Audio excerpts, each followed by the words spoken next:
Hey, everybody. Welcome to the Player's Take, episode 68. I am your host, Justin DeSimone, joined by my co-host, the Inquisitor, Montrell Rice. Hey, what's up, everybody? What's going on, my man? How is life? Fine. Just had, just had some, family issues and stuff like that. But we're kicking it and, we're still rolling with the punches as they go. Rolling with the punches, indeed. We're all trying to. All right. For those of you who haven't listened before, this is our weekly show where we talk about video games, video game news, and other topics pertaining to video games. We post 6 a.m. Central Time on Fridays on Apple Podcasts, Google Podcasts, Spotify, Stitcher, and your favorite podcast app of choice. We are also posting since 6 a.m. Central Time on Saturdays on YouTube. Our second episode, last week's episode 67, it's currently up on YouTube. Go check that out. You can watch Montreal play League of Legends while you listen to us banter back and forth. He was doing great. He looked really skillful. I was very impressed when I was watching it. I felt like I was watching a pro. Yeah, right. Dude, trust me. Some of the Apex gameplay that I'm gonna send you is so fucking bad. Like, so bad. I had about a 2-week stretch of just like horrific gameplay. Like, I was awful, like not hitting shots. I wasn't killing anybody. I was just useless. It was really bad. So recently I've kind of got my groove back, though. We'll get into that in a second, though. Let's start, like we always do, with what we've been playing. I was getting ahead of myself. Montrell, what have you been playing, sir? I played Streets of Rage 4. I beat that, and this game is only 2 or 3 hours long. It took me about 4 hours to beat it, but this game is actually really fucking hard. I forgot how hard Streets of Rage was. Or beating them up in general. But this game is like a love letter to the series. You can tell the creators really, really love the series of Streets of Rage. It was made for the fans. You can tell it was made by fans. They got the original part of Streets of Rage was the music, because the music was like house music, and the composer himself actually worked on the music for this one. That worked on the earlier titles 20, 30 years ago. So I just thought that was pretty cool, because the music is kind of a combination of like Japanese house music, Chicago, Detroit, New York house music, things of that nature. So I mean, it was just really cool to hear all these soundtracks, and you got the retro soundtracks, and then you can unlock the retro characters. You can actually put play the game in like a scan line, like how you're playing on a tube TV. You used to play on a tube TV. That's cool. Yeah, man, it's really cool. Because Sonic Mania actually did that too as well. That's how I play Sonic Mania, and I played it like that as well in this game. But I feel like that takes away from all the detail that you see with the new graphics they put in there, with all these hand-drawn characters and everything of that nature. It's just, the game is a step in the right direction. They added new mechanics, wall bouncing, off the ground combos and things of that nature. It's just really, it's really good. It's my personal, for right now, it's my personal game of the year. I liked it. I enjoyed this game. Wow. Way more. And this is a lot, because I really enjoy Final Fantasy VII. Wait, hold on. I'm still processing that. You just slapped me upside the head. Like, what? This is your game of the year? Yes, holy shit. This is my personal game of the year, because it's a series that I love. Like, this is the second video game I've ever played. I was young as hell when I played this game. I used to play this with my family. So it's really actually tears for me when I was playing this game, because it was just like that nostalgia came back and everything. So word. Well, what else you been playing? Fucking Dragon Age, bro. It says you beat it. So I did beat it. You're free, Montreal. You're free. 120 fucking hours. Oh my gosh. Is that all the DLC included? No. Oh no! Really? Oh no! No. Let me tell you something about this game. This game is crazy. The reason why good crazy or bad crazy? like there should be a terms in service on game length. Yeah. There's only 6 or 7 main quests throughout the game. The Wait, entire what? game is the entire game is side quest. I mean, and the side quests are voice acting and everything of that nature. I don't have a problem with the side quest. The problem I have is this game's insanely fucking long. There are regions that you can just skip. You don't even have to go to these regions at all. I didn't ever. Wow. There's one region I remember I did on my first playthrough, and I didn't even touch it this time. Like I didn't even unlock it because there was no need for me to unlock it because it was nothing but side content. That was it. And I appreciate it, but what the actual fuck? Like, so the way the game goes is they're Inquisitor and all the other stuff. I'm not going to explain the whole goddamn plot. The way the mission structure is, you have a map and you have something called Inquisition points. Every time you finish a quest or you unlock a camp or do something of that nature, you get an Inquisition point. To unlock more regions, you may need 8, 10, or 20 Inquisition points. Usually, the missions, the main missions or main quest, take 20 to 30 Inquisition points. So you have to do the side content, the side quest to get more Inquisition points. And then that can go towards unlocking. Oh, really? Oh, man. Yeah. Oof. Yikes. So that actually sounds pretty. To you. Yeah, I did recommend this game to you last week, but that sounds pretty bad, man. Because that's like the opposite of what an open world game should be doing. I mean, man, imagine playing The Witcher 3, right? And you're like running around and you get like Witcher points, you know, and you can't go to Skellige until you get like 100 Witcher points. Or you can't go to Novigrad until you get 50. So there's so many ways to get points, though. So yeah, I know. I'm sure there is, right? Yeah, I've had the most points I've had was like 150 before I even got to like the. It sounds like a microtransaction, though. It sounds like a currency, like an in-game currency. Inquisition points. Yeah, it pretty much is. That's when I realized it like 20 hours into it. I'm like, holy shit. Yeah. I mean, there isn't like an in-game store, right? No. Okay. As far as like microtransactions? Yeah. No. You have to play the game. So okay. Yeah. It's just a joke then. You can't buy Inquisition points and like skip the whole game. No. I think they just did that to encourage you to do the side content. Like more like force you to do the side content, it sounds like. Pretty much. I mean, well, see, that's a key difference from The Witcher, though, and I'm gonna use this as a comparison point because in The Witcher makes side content so story-wise, like so fucking valuable that you almost feel compelled to do it. Like you think it's mainline content, but it isn't. It's stuff you can skip.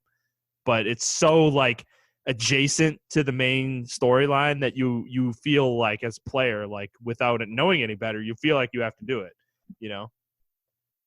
I would say to an extent Dragon Age does that, but the way they do it, I feel like The Witcher does it better. Like they're trying to do what The Witcher did. Well, The Witcher's like, well, I mean, to be fair, The Witcher came out a year plus later, so, but The Witcher, like, it's way more organic the way they do it, right? Like they'll have it. You'll have a main quest.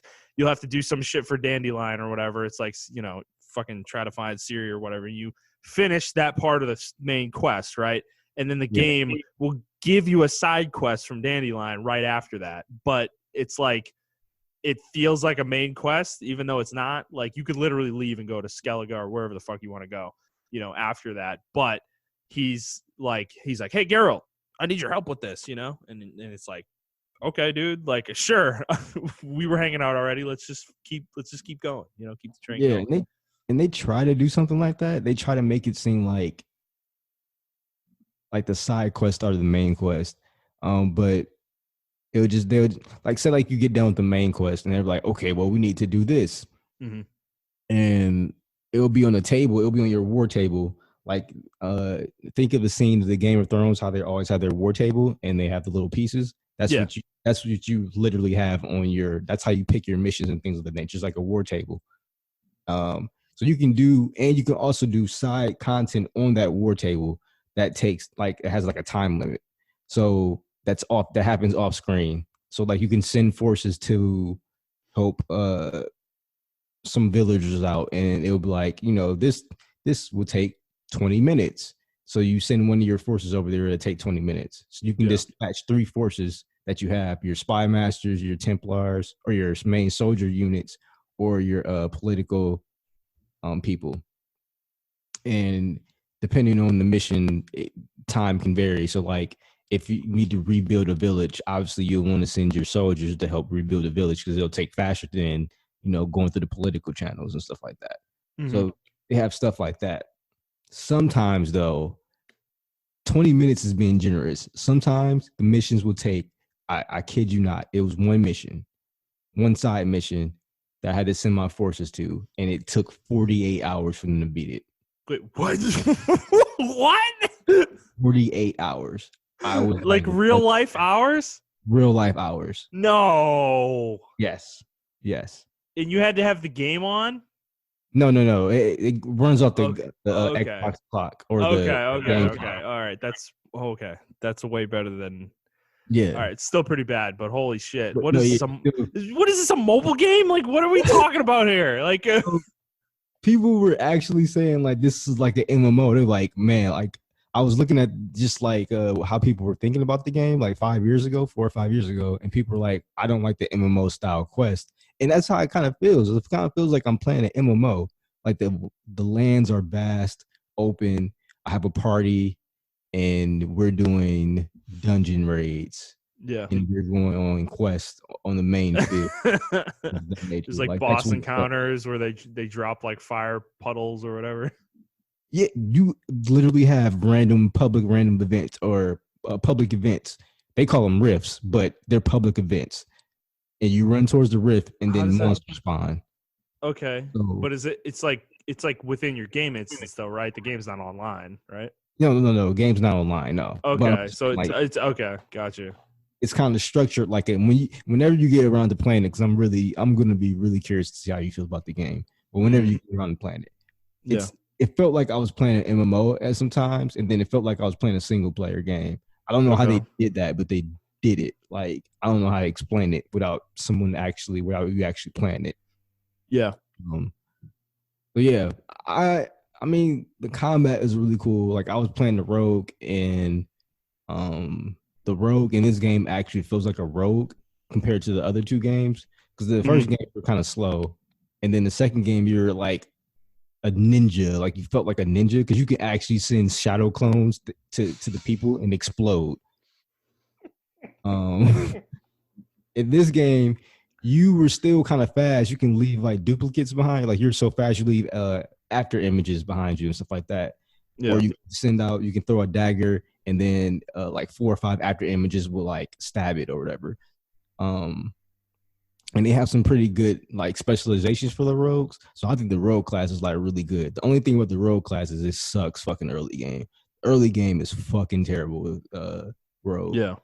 I mean, that's pretty typical. Yeah. Once you unlock your specializations, I recommend going like Tempest or Assassin. But once you unlock your specialization, then things really start to ramp up. And then you can become an anime character. Like you do this move called 1,000 Cuts, where it literally looks like whoever animated it watched anime, because you do like a whole bunch of after images of yourself, like when the monster stops. Yeah. And then the monster stops, and then you explode. Or you can do the mark of death, which like you do a certain amount of damage.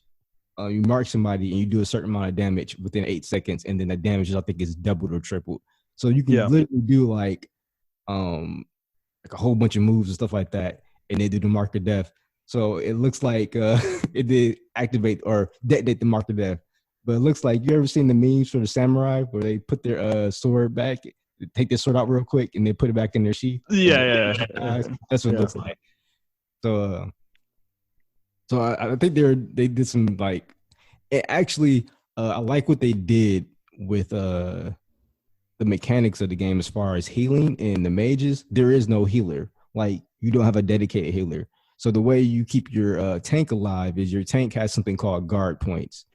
Um, and it's this little guard armor bar that comes over his bar. So the more aggro he generates, or him or her generates, that's how much that guard bar will act as their health bar. The health bar won't get stat or won't get attacked or decreased because that guard bar is essentially acting as their health bar. So he's like blocking with it almost. Yeah, that's an interesting mechanic. Yeah, and encourages the tank to constantly aggro and block attacks and send stuff back to the enemy and things of that nature. And then the mages themselves, they have barriers that they can cast on the team. So that's one way to protect your health and everything of that nature. And you get refillable health potions every time you go back to the camp. Mm-hmm. You can upgrade it from 8 and then you go to 12 if you upgrade it.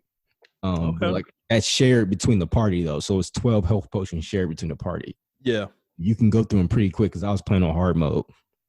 Go through them pretty quick and things of that nature. But I did like that. Now, one thing I didn't like is they downgraded the tactics like severely. It's not good at all. Like I had to go online to kind of figure out how to do the tactics and things of that nature because there's only so much multitasking you can do. Even on PC, there's only so much multitasking you can do. And it was, I mean, I got it to work, but you wouldn't have known that from the game. Telling you the game, you would have to actually literally go get an external source to figure out how to do the tactics in the game. It's not that good. They severely downgraded it compared to Dragon Age 2 and 1, which I really liked for the AI. But yeah, I thought that was really cool how your support mages, you can tell them to constantly cast barriers because that's essentially your health. You don't want your main health to go down. Rogues are like super glass cannons. Archers are like super glass cannons, and mages are like really glass cannons. Okay. And things of that nature. So yeah, I mean, I enjoyed the game. I didn't like some of the stuff they did to the story. I mean, the writing, like I said, is still okay. It's not as terrible as everyone was making it. I think a lot of people had now that I understand the story of Dragon Age, I hate what they did to the Grey Wardens in this game. I'm not going to spoil it for you, but they made them look incompetent compared to Dragon Age 1 with the Grey Wardens were. They just made them look really incompetent. And I think a lot of people who follow Dragon Age and think that from Dragon Age Origins all the way to Inquisition saw that. Like, they made the Grey Wardens look really fucking stupid, and I didn't appreciate that at all because I felt like it was a slap in the face to the fans of the first game. Like I don't know how to explain it because that's like very dramatic, but it just was so out of character for what the Grey Warden stood for and everything that nature. It was certain moves that they would not make if you coming from Dragon Age Origins and coming straight into Inquisition. Like you're like, that's not a move they'll make. Yeah. I do recommend playing Dragon Age 2, or you can just skip past it. It's very short. It's only like 20 hours long. But it is a main tie-in. Yeah. It is a main tie-in to Dragon Age Inquisition, the Mage Templar War, how that happened and why it happened. You can, get your character from Dragon Age 2 into this game. You can't play as him. You can't put him in your party, but he does fight alongside you. So they did have some callbacks to Dragon Age Origins, and they have callbacks to Dragon Age 2 a lot. So I feel like to play this game, to understand the background of everything, you will need to play the other games. I don't understand how this got Game of the Year from people who never played Dragon Age, because now that I went back and played it, I remember my first playthrough, I didn't know the value of the Grey Wardens. I didn't know the value of like Alistair. I didn't know none of this. I didn't know the value. Simpler times, man. Yeah. Simpler times. Because I mean, think about 2014. Like, what the fuck even came out? Yeah. That year, nothing. Like Bloodborne was the next year. Witcher was the next year. Metal Gear Solid 5 was the next year. Like it was all like I think 2014 was just like a dead year. Wasn't like Shadow of Mordor the only other game that came out that year? I think so. That was like even worth writing home about. Yeah. So yeah, so I mean, I just think they probably won because there wasn't a lot of competition, and this was like one of the better AAA games to come out that year. Yeah. Because I'm thinking about what I played in 2014, like Destiny, I think.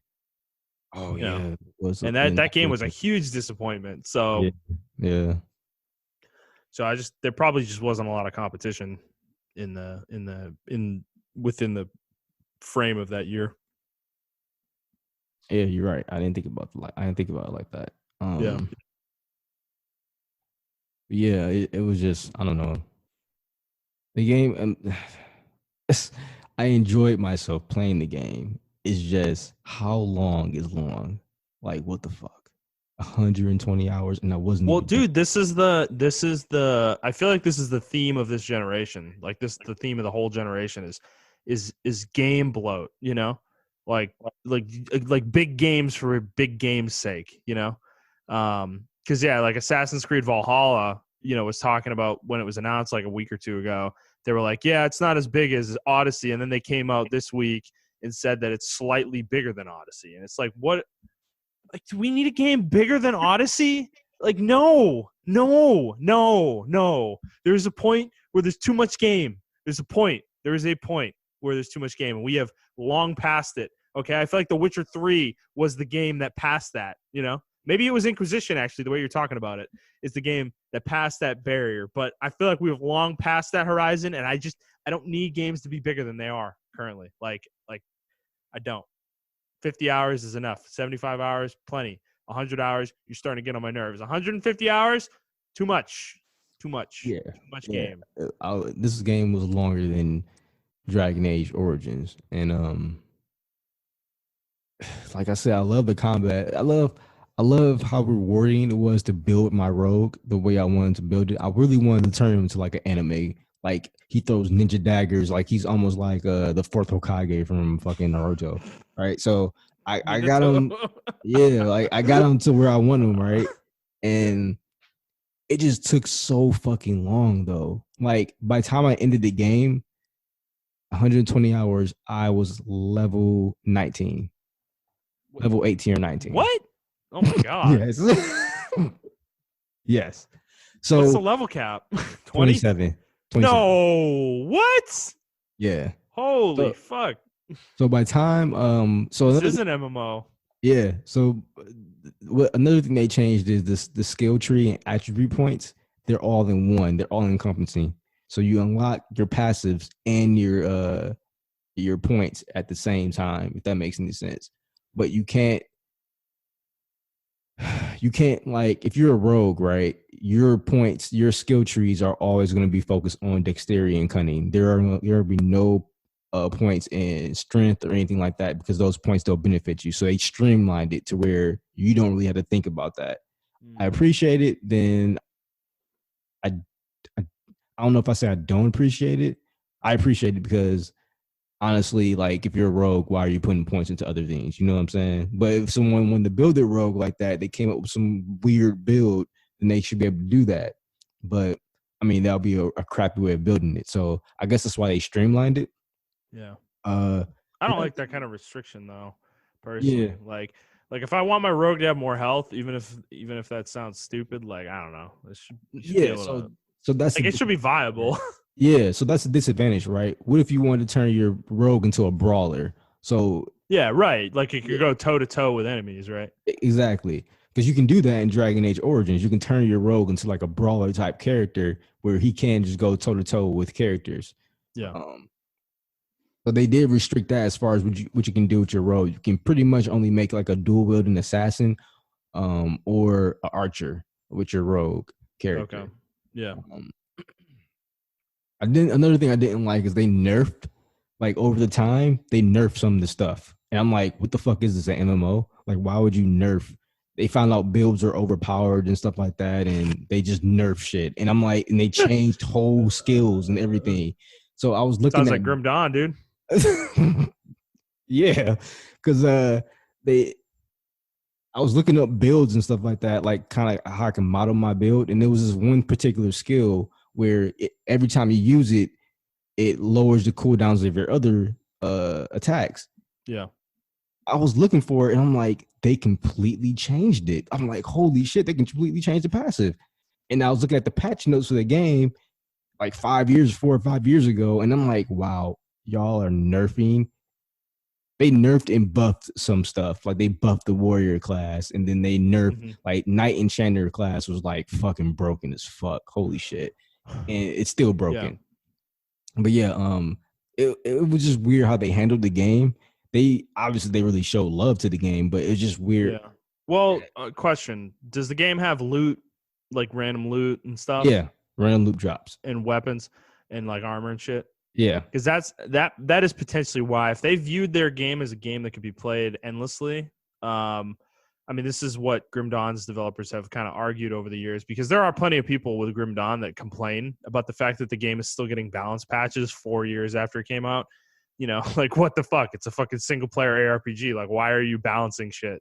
Yeah. But their argument has always been, and I'm sure the BioWare developers would say the same thing, and I bet you most developers would agree with this, is that they want to make a game. They want their game, first of all, they want their game to be as good as it can be, right?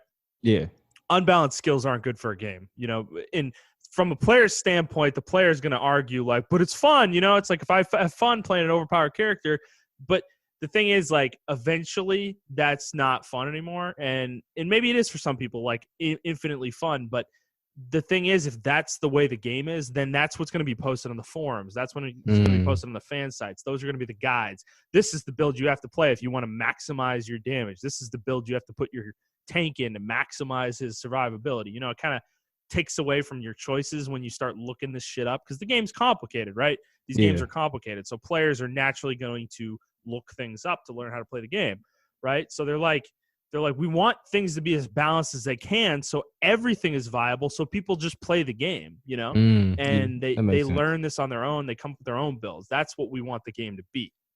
Okay. So I'm sure that's probably what they wanted as well, what BioWare wanted as well. So yeah, it does sound ridiculous to nerf skills in a single-player, story-driven RPG, but if it's a game that's replayable and has a lot of content, I can understand it. Like, it makes sense to me. I mean, because seriously, like, I think about, because it's true in an MMO too. Like, the reason MMOs get balanced is why, like, if rogues are better than every other damage class, right? Saying WoW, and this, I mean, WoW's had these ebbs and flows with the classes all the time. Why would you, like, if you're building a raid, why would you bring damage classes other than rogues unless you needed them for some sort of utility? If rogues are, like, objectively the highest damage, right? It's like, that's why they balance. So it's the same thing in a single player game, just on a smaller scale, because it's not unfair to other people necessarily, but it has the same problem in that you're going to have everyone playing a rogue if a rogue is the best damage dealer in the game, you know? And of course, that's not, like, I'm being hyperbolic a little bit, like, not everyone's going to play a rogue, but the players who go online and look things up and try to learn the game through guides and shit, they're going to see that more often than not. And it's like, they put time into everything, you know, like, in all the classes. So, you know, I get it. It is frustrating I think for players, particularly when you're playing the game when it's live and they're making the changes live. Like, say you made a rogue, right? And it's like super OP. And then you come home from work on a Tuesday and there's a patch and it fucking nerfed your rogue. And you're like, what the fuck, dude? Like, you know, like, that doesn't feel good. So I get it from both angles, because I've been the one, I played Grim Dawn for a while, and some of my builds have gotten nerfed before, and it doesn't feel great, you know? Yeah. But they do it for the health of the game. So it's like, it's kind of a double-edged sword, I guess. But sometimes it just depends on how heavy-handed they are, you know? If they nerf an ability into the ground, then that's not really a good thing either, you know? So yeah, I get it. I mean, now that you explain it that way, like I said, because I really don't dive into these games like this. This is my first take in diving into those games. So I may dive into other games like Grim Dawn and things of that nature. Yeah, because I did like Dragon Age so much. But I mean, that is an interesting take. I didn't think about it like that. Because I was on that bandwagon of, like, first, because it takes, in this game in particular, and I'm pretty sure it's the same in Grim Dawn and like Diablo and things of that nature. Yeah. Like single player games like Grim Dawn and Dragon Age, it takes so long to build the character that I wanted. Yep. Like I built this character, Right. Yep. Which is why and it feels really bad when it gets nerfed. yeah, It feels really bad when it gets nerfed, and it's something that can break people's joy of a game to the point where they quit. They stop yeah, playing it. And I get that, because like Grim Dawn, your first character can take you like 75 hours to get to max level and finish all the content. Subsequent characters are going to be a lot quicker, but the first one though, and if that's a character you really like and that's the only one you want to play, and it gets nerfed to the point where it's like not necessarily playable anymore, or it's not as effective, it just doesn't feel good, like that sucks, dude. Like there's nothing you can do about that, and that's kind of the give and take of it. So,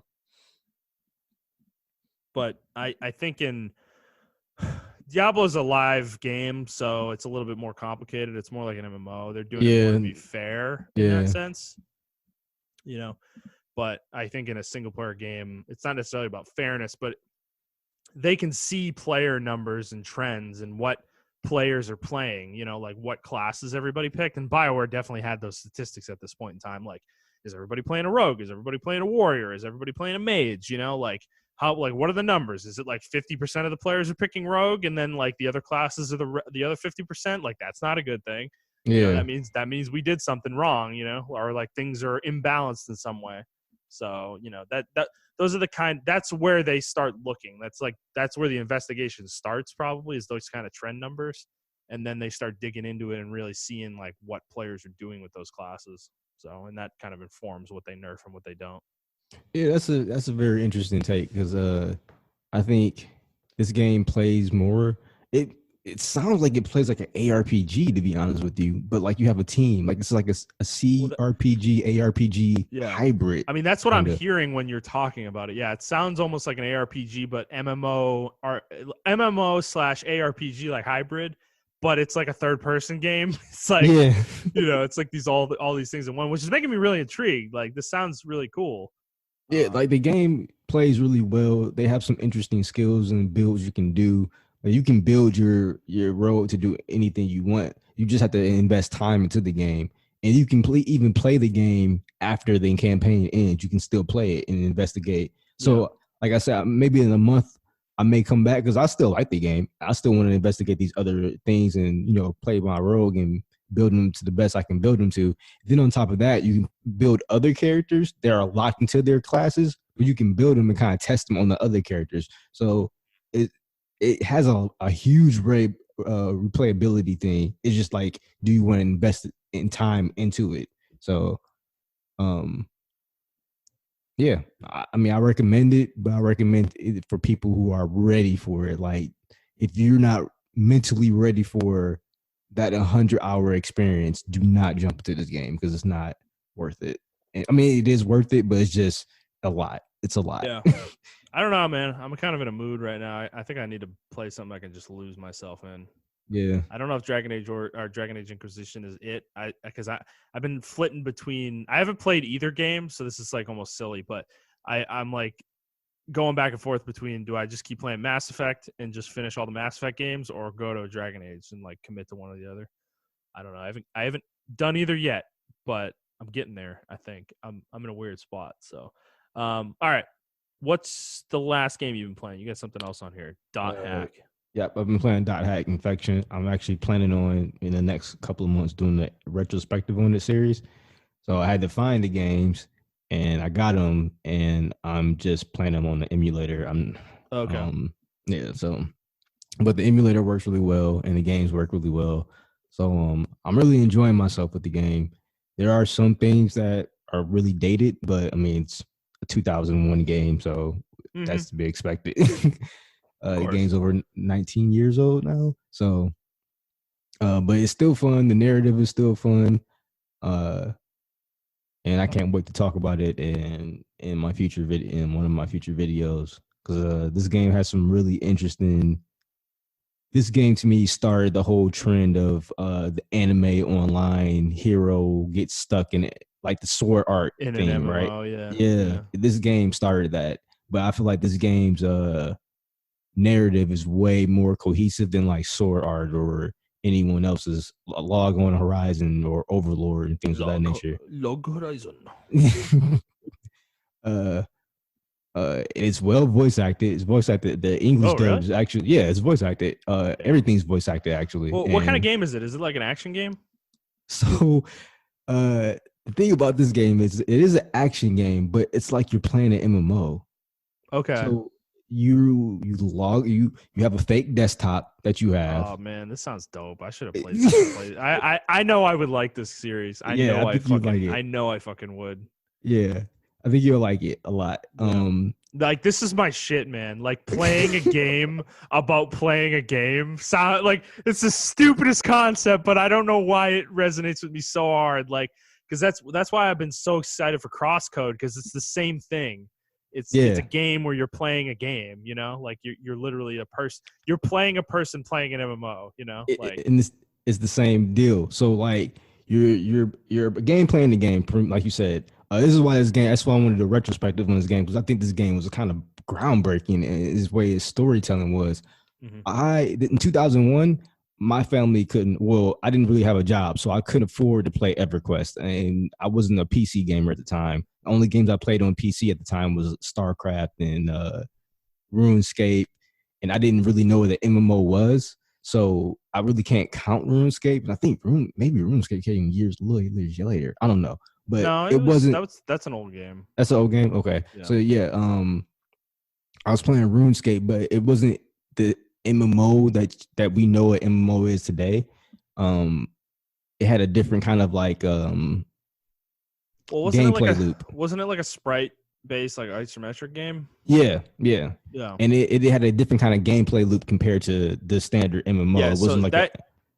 Sorry, keep going. No, you can go ahead. Yeah, I think RuneScape was the basis for all those like shitty spin-off Korean, Japanese, Chinese MMO, like browser MMOs that were isometric sprite games that were like real shit, like, you know, Maple Story kind of graphics, but not Maple Story was like a 2D platformer almost. Yeah. But these ones I'm talking about are like more like, you know, look up like Secret of the Solstice.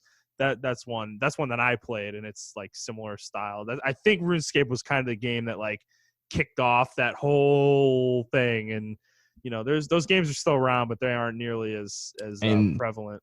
I put a lot of hours into RuneScape when I was younger, so yeah. But when I bought this game, actually I rented it, and then I bought it. But I rented it first because I just saw it on like, I don't know. I was like, oh, this game looks pretty interesting, so I rented it, and when I played the game, I was mind blown because I'm like, this is what it's like to play an MMO. Yeah. Like, holy, like you play the game, you log into a desktop. Yeah. And then the desktop is like, you know, this is just funny. This game takes place 7-10 years in the future. So it's 2007 in the game. And you log into a desktop and things of that nature. And you can read fake news articles. You get fake email. No. You get fake news articles. Yeah, about what's going on in Japan and everything of that nature and all this stuff. The technology. Like I read one article yesterday, and it said, you know, keyboards may be a thing of the past. You can speak into the mic, and then it just starts talking. It's 95% effective and things of that nature. Yeah. Oh God. Oh man, pressure. And I was laughing. I'm like, so they think. Yeah. Yeah, I would just remember reading all that, and the way you play the game in the game is you log on to this game called The World, and when you log on, you got the game title and everything. Like you can it says log in, and then you can go to the board. Yeah. And on the board, you see people post stuff, and then they'll ask questions like I think it's it's hard to explain because it's a kind of a really bad way to explain like elements and how some certain game mechanics work as far as stats and everything of that nature. The game has a tutorial, but the tutorial is like maybe an hour long. Yeah. But it's also a very ingenious way of doing it. So people were asking like, okay, so what about the defensive parameters? How do those work? And then someone will reply and say, well, this is how it works. And then like, okay, so what about elements? Like it'll be another topic that says like elements. I don't understand how elements work. And then somebody will reply with a fake username and everything like that. And like here, noob, this is how the elements work, blah, blah, blah, blah. Yeah, all this stuff like that. So it was really, really immersive. Like I felt like I was in that. When I played it for the first time, I felt like I was playing it, playing an MMO game. Like I felt like I was playing it. And even now, I still feel like that. And it's really cool. Like when I played .hack GU, I played it for like 2 hours. I didn't get that same feeling, even though it does have the same concept as you log into a desktop and you log into the world and things of that nature. Maybe it's because I just wanted to play .hack, the original .hack, so much. Then I'm going to go back and play GU, which is remastered for the PS4. Mm-hmm. But yeah, you go log in, and then your friend, he's already like level 50 and shit like that. You're like level 1. He's like, okay, thanks for. He's like, I finally got you to play the world, so I'm going to take you on your first dungeon run and everything of that nature. So the way the dungeons work is you put in 3 random names, or you have names you can pick from. So it'd be like hidden, then the second column would be like valley, and then it'd be like fire grounds or something like that. So you go to the hidden ground, fire grounds, something like that, and that would generate a random like land for you to go to based off the level and everything. And you can do this just willy-nilly by yourself. You can go in hundreds, like thousands of combinations of like levels you can go to and servers you can go to. It's fucking crazy how much stuff they put into this game. Even though like a lot of the stuff is copy paste, but it's still fucking crazy. So anyway, you can do that, and he takes you on this adventure. He teaches you how to play the game and everything of that nature. During that adventure, he encounters something called the virus, and puts him in a coma. Like he tries to fight this coded enemy that's like corrupted, and the corrupted enemy ends up defeating him. Because if you're on the level 1 land, he's like, why is this enemy here? Like this is a level 1 playing field, and this thing is level 50 or whatever, and he's trying to fight it, and he ends up getting corrupted. And the way it works, once your character gets corrupted in the game, you go into a coma in real life. So he's in a coma right now. So that's just the synopsis. You learn all that within the first hour, and your character is trying to investigate what happened to his friend and why is this happening across the world, and why are they hiding it and things of that nature. So it's a really interesting concept. It's not super serious as, oh, you fucking die if you like you die if you die in the game. It's just like, oh, you go into a coma, and it's like they're investigating why the company is keeping it hidden and everything of that nature. So it's really cool. And I feel like I was playing an MMO, because you get player codes, like your party. You get a set party, right? Mm-hmm. But the way the party works is like they're like, hey, like throughout the story, like you get this one girl called Black Rose. She's one of your party members, and she's trying to act like she knows how to play the game, but she doesn't really know.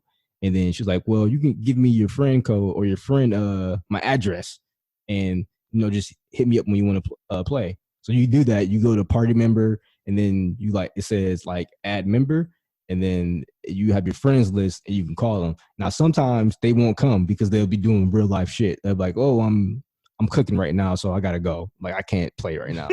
So it's pretty fun. And then when you're in the hub, the main hub of the town, you got your regular shops like an MMO, and then you got NPCs running around like they're actual players, and they'll stop and like, hey, what's up? And they'll keep going. You can trade with the NPCs and everything of that nature.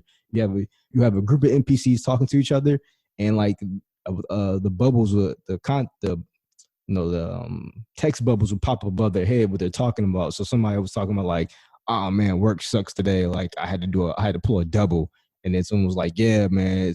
It was actually related to one of the news articles that I read. He was like, yeah, my company's developing the technology for the keyboard shit, and it's fucking killing us, and all this other shit like that. It's like it's just really fucking cool. Like you feel like you're in that actual universe. So I think it's just really immersive. I can get lost in that game for about hours, and I'm like maybe 5 hours into it, and I had to stop I started playing it like last night, actually, like at 1 o'clock in the morning, before I realized it was 7 o'clock in the morning. Yeah. Fuck. Like I was really immersed into the game. So I do recommend it. I actually tweeted this out as one of my top favorite JRPGs of all time, and a lot of people have not played this game. And I just recommend it if you can. I don't recommend buying it physically, because the whole collection for the original dot hack is $400. Like that's the low price for it. Yeah. So yeah, and obviously that's not benefiting the developers anymore. So exactly. So you can find some good emulators out there, whatever the case may be, and play it that way. But I do highly recommend playing the game, even though the combat's a little dated. You still have to press X to attack and things of that nature. There aren't really any hotkeys, which I found really funny, because they should have had like hotkeys. This is an MMO, but you kind of pause time. You go into a menu and you select the skill you want to do, and then that's how you do it. Like it's almost like you pause in time in a CRPG or Final Fantasy VII remake and stuff like that. You pause time, your commands, and then your party would do the commands. But it's still like real time. You can run around, dodge attacks, and stuff like that. Cool. All right. Well, I'm sure we'll hear more about it next week when you've beaten it in a week. Yeah. All right. So my playlist hasn't changed much in the past week. I've been obsessed with Apex Legends since season 5 came out. It is just, dude, like we've played every day. Well, Jet and Stakes have played every single day, I believe, since last Monday. And I have played every day but one day, which was last Wednesday, which I think is when we recorded last week, actually. So, yeah, I basically played every day except for one day since last Monday as well. We're just, like, really into the game right now. And I feel like I'm, like, I've kind of figured something out. I started messing around because I was playing really poorly. Like I was saying, I was playing really poorly for a couple weeks. And I just, like, didn't know why.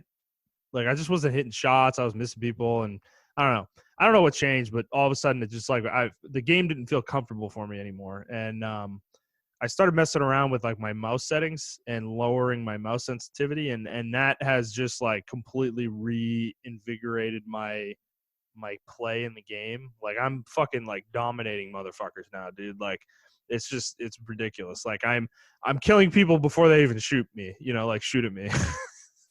And it's like I'm not doing this like all the time. Obviously, some days are better than others, but it's just like I'm doing this more often than I was before. And I don't know, I feel really good. Like I'm just like having a lot of fun playing Apex. So it's just I don't know. I like season 5. I think I'm a little disappointed with like the amount of stuff we got for it. They really just did some map changes to Kings Canyon and added one character. They did add this like little quest thing for Loba. It's like a single player thing. We actually played the first part of it last night. You have to play. This is kind of I don't know. This is something I'm like, this might be the reason why I'm playing so much, but I'm kind of 50-50 on whether I like this or not. Basically, you play the game and you open bins, right, to find equipment and stuff within your game, but they have a chance now to drop a treasure pack, and you can get one of these every day. And you need to get 5 a week, and you can only get 1 per day. Like there's literally a cooldown between you getting them. So I don't like that feature because it means I feel obligated to play every day, and I fucking hate it when games do this. Like it starts to feel like a job, Yeah. And I'm not a fan of that kind of design philosophy for multiplayer games. World of Warcraft ruined that shit for me, and I've never gotten over it really. But so once you get the 5th one, though, you unlock a piece of the quest. Like you can start going for the thing that Loeb was trying to find. And it wasn't anything like spectacular. Like this was not riveting gameplay. But it was like a little thing. You can do co-op. You can do it solo. You get plopped into a section of Kings Canyon, and it's like an instance part of the map. And you kind of have to like do an objective, like go to a location, grab this thing, and then go to another location. But the whole time you're fighting these like NPC dog enemies that are running at you. They introduced these with like an event a few weeks ago for Bloodhound, but they're part of this little story mode thing, and it's kind of cool. I think it's a good place to start. Hopefully, the later parts of it are a little bit more complex. This was just like really like mind-numbingly easy. It wasn't even remotely difficult. and it was, but you know, it's kind of cool. You start with like a pre-built loadout. You can find some equipment and stuff off the enemies you kill, and as you go along in the mission. But you can, as I said, you can do it solo, co-op, 2 people, whatever you want.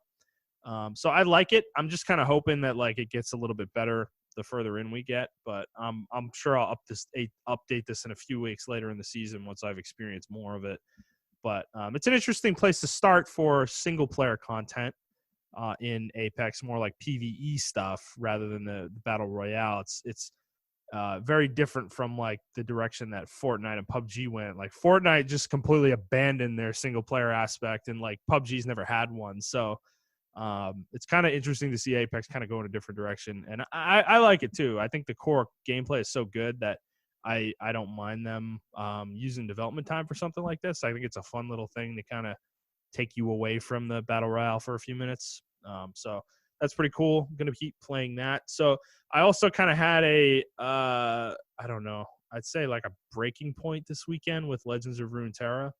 So I've been playing this for about a month now, and I do enjoy the game, but I've started to have some pretty bad experiences with it. This is a card game thing. So I'm going to explain something for those of you who have never played a card game before. Card games are... Sorry, go ahead. I said break it down. Okay. Yeah, I'm going to. So card games are inherently RNG-based games, right? None of them can escape this. Even Gwent, which I think does a really good job of mitigating RNG. But card games are always going to have an RNG element to them. That is just the nature of them. You have a deck of cards. You shuffle them before every game. You pull your hand out at the start of the game, and you get a random group of cards. That's just the game, you know? That's part of the game. Some games you're going to get a shit draw. Some games you're not going to get a shit draw. You're going to get a fucking amazing draw. And your opponent's going to get the shit draw, and you're just going to dominate them because of that. And that shit, I think it's something that you have to accept when you're playing it, because there are just games that you're going to get steamrolled. Like your opponent has the perfect answer for every card you play in their hand, you know? And it's like super frustrating, but it happens, right? This happens at every card game, but like in Legends of Runeterra, it happened like 2 or 3 times this weekend in different modes. And I want to specifically call out an arena run I had where I played a guy who had this like basically had a deck that felt like it was in constructed, but he had it in expedition mode, which is I've explained this before, the mode where you build your deck out of randomly picked cards that they show you, and you get to pick 3 different options. Yeah. So the idea that a dude had a deck this synergistic in this mode was just like so annoying to me in the moment. And it was something that I could not do. I couldn't do anything, dude. Like I had no fucking chance of beating this guy. It was just like from the second the game matched me against him, I had already lost. And when you think about it in those terms, it was just such a frustrating experience. I'm like, I like this game a lot, but this is something that doesn't happen in Gwent. I feel like I always have a chance to win in Gwent. Yeah. And that's not 100% true. That like if any of you have played Gwent or play Gwent or go look online and read the Reddit or whatever, that is not true. You're definitely going to play games in Gwent that are not winnable, but that doesn't necessarily mean the game's not fun. Legends of Runeterra, unfortunately, is designed much more like a traditional card game, like Magic the Gathering or Hearthstone, where if one player is outmatched or countered by the opponent, they are not going to have any fun whatsoever.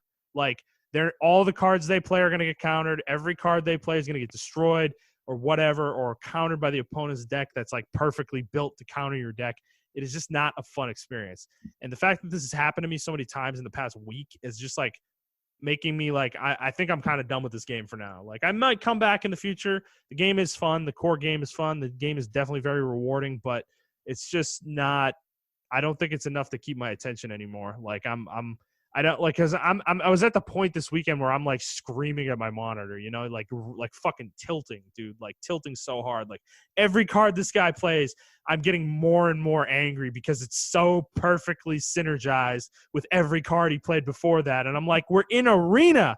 How So is this possible? is this Like, Gwent or is this Legends of Runeterra? this is Legends of Runeterra I'm talking about. And it's Yeah. like, it's Welcome just, to League of Legends. dude, it's just, yeah, no. This is totally different from League because League is so heavily focused on skill. There is RNG in League, but it is much, much, much more mitigated compared to this. Well, This is a card game. The RNG comes from, well, if you play ranked. It comes from your teammates and your Yeah. opponents. Yeah, Right. The exactly. same thing's Yeah. going to happen in Legends of Runeterra, though. Like the RNG from matchmaking standpoint is the player you're matched against, and then their deck in comparison to the deck you're playing. Right. That's where the RNG comes from. But it's like it just feels really bad to play a game where you feel like you can't do anything, and anything you do is the wrong choice. And That's not fun. You're absolutely right. I think that's Riot's biggest hurdle right now with all their games. Mhm. There is no middle ground. There is either I get matched up with a good opponent or I get matched up with fucking Shroud or Faker version of Legends of Runeterra people or whatever the case may be. Because the same thing that you're describing, that also happens in whatchamacallit. It also happens in League of Legends, where some days I'm getting the best teammates and I'm doing good. I may get some good games where it's like even, which are really good. Those games go really long because the teams are like even in skill. And you feel like even if you lost, you feel like you had a really good game. And then sometimes I'm steamrolling, and then sometimes I'm getting steamrolled. Yeah. And I get steamrolled, like you said, it's just not a good experience, and you gotta take a break from it. And that's just Riot games in general. I think Valorant is going to be the same way. And it sounds like Legends of Runeterra is going to have the same effect. And I hear people who play TFT, even though the games are quick, they have to take breaks because sometimes they just get matched up with like impossible odds. So I don't know how they can fix it. I'm assuming like it has a MMR type system. I'm not sure. I don't know about unranked or arena or expeditions rather. There is a Okay. ranked mode that I'm definitely has an MMR of some sort, but I don't know how the other modes do matchmaking. But I think it's even worse with a trading card game though. Like when you're with this, because it's not just about who you're matched up against; it's the deck they play, and also the cards that both of you draw, and in what order you draw them. That determines the way the game goes, because you obviously only play what's in your hand, right? And you can play to what's in your hand, and you know what's in your deck as well, and you don't necessarily know what's in your opponent's deck. But that's kind of the problem, is what I'm talking about. Is like if let's say you put like 5 high cost units in your deck that you can't play until like 5 or 6 turns into the game, right? And then you draw your initial hand, and it's full of like mid-range cards, not cards that you want in your starting hand or whatever, and you mulligan them. And then the cards you mulligan into are all your high cost cards that you can't play for 6, 7 turns. And then the first card you draw is also a card you can't play for 6, 7 turns. And guess what? You're dead. You lose. You literally lose, because if you don't get a card to draw, like if you don't draw a card that you can play by turn 3 that actually has some amount of tempo or does something or actually gets you some kind of board presence, you're starting to just waste mana at that point. And once you start doing that and your opponent is playing cards, you're never, ever going to catch up. It's like impossible to catch up. So that's the way these kind of card games work. The ones that have these like mana kind of building ones, like Hearthstone, Magic, Legends of Runeterra, they're all like this. It's really the basic kind of structure for a trading card game. And that is always a caveat with this type of game, and it's never you cannot fix it, in my opinion. Like, it's impossible to fix. And that element of it is something that, like, it's only going to happen, like, I don't know, 5% of the time, maybe 10% of the time if you're really unlucky. But that 5 or 10% of the time sucks, because there's nothing you can do. You might as well just surrender, because you're wasting everybody's time. Like, the guy's going to beat you, It's like it's not even worth it. So that doesn't happen in Gwent, because of the way Gwent is designed as a card game is completely fucking different. There is no mana in Gwent. You literally have a deck of 25 cards. You get 10 at the beginning, and you have to win 2 of 3 rounds, and that's it. And in between rounds, you draw 3 cards. Like, both players draw 3 cards every round. That's it. Like, that's the game. and there's no cost to playing your units. Like, you just play them. Like, they just are, the way they are. Yeah. So the game's way more flexible at times because of that, because you literally are just playing what's in your hand, and the only way to change the outcome of the game is to change the order that you play your cards in versus your opponent. It sounds really simple, but it gets really complicated when you start playing the game and you're like, using specific card effects, like with different cards, because the card effects in Gwent can be really powerful. And you can have a lot of really powerful cards in your deck in Gwent. So it's just structured so differently that the games end up being much more even most of the time, even when you're playing somebody who has every card in the collection and they can make any deck where they want, and they're making like a tier 1 super deck. You're probably going to lose against that person if you're a new player, but you can at least like put up enough of a fight to make the game feel like fun, up until like the last 2 or 3 turns. Yeah, There's so few instances in that game where I feel like I'm just getting fucking blown out by like the 3rd turn, and that happens a lot in Legends of Runeterra, whether it's me blowing someone out or me getting blown out, and I think that kind of swingy gameplay is just conducive to tilting and raging and not really having a good time.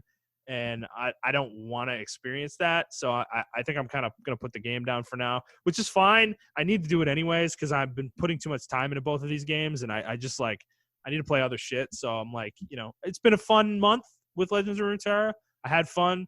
It even got me to play League like once, like a week ago. I played against bots or whatever and got destroyed. But it's like, it was a fun little fling. Maybe I'll come back someday when they've, come up with a new expansion or make some changes to the core gameplay. But I think Gwent is the one that I'm going to stick with probably more long term. Okay. So other than those, I've also been playing Banjo-Tooie some more. I've gotten through a couple more worlds. I'm on the 6th world now, which is Grunty Industries. Not much more to say about this game. My thoughts haven't changed that much. Getting through a couple more worlds has really reinforced, though, what I said last week, that the game definitely just does not feel like the way I remember it in my brain, if that makes sense. Yeah, that makes sense. I remember the 5th world being fucking massive in my head, and it is really not that big at all. It's like I was like I like got most of the jiggies I can get on my first go through of it in about an hour and a half maybe, and I was like, man, I remember this world being absolutely huge, and it's like, no, it's not that big actually. It's centered around a mountain, and it's just like a circle around the mountain, and there's some areas in there, and there's a few caves you can go into, and then there's the mountain, and there's like inside the mountain, and that's pretty much it. It's like, it's not that big. It's big, but it's not that big. Are you gonna do, like, I know it's probably months in advance, but are you gonna do something? Because I'm interested to hear your thoughts on Banjo-Kazooie and Tooie. Yeah, I mean, I think I want to do a kind of comparison between the two games, and because I've always been like kind of the weird person in the Banjo fan base who's like, Tooie's better than Kazooie, because most people I think believe that Kazooie is better, the first game. And I've always felt the opposite. I always thought Tooie was better, but playing through it again, not so sure I still hold that viewpoint. So I want to play Kazooie again as well. But I'm going to be doing like if I do something with this, I'm going to be doing a really deep dive, like going through every world, every jiggy, basically, like examining its design and the way it fits within the game, and like whether I think it's good design or not. And how it kind of compares to Tooie. So that's kind of my plan with that. So yeah, I think so. It's just, I'm like, I don't know. I'm having fun with the game, but I just like don't want to play it for some reason. It's just like I'm like stalling almost. So now that you played it, and it's not like you kind of admitted that nostalgia got the best of you when it comes to your viewpoint of Tooie. You still like it, but it's just like not as grand as you remember. Yeah. I've always said that Mario 64 is worse than Banjo, and I think I still stand by that, but it's been so long since I played Mario 64, I'm not sure, Like you should try it. You should try it out.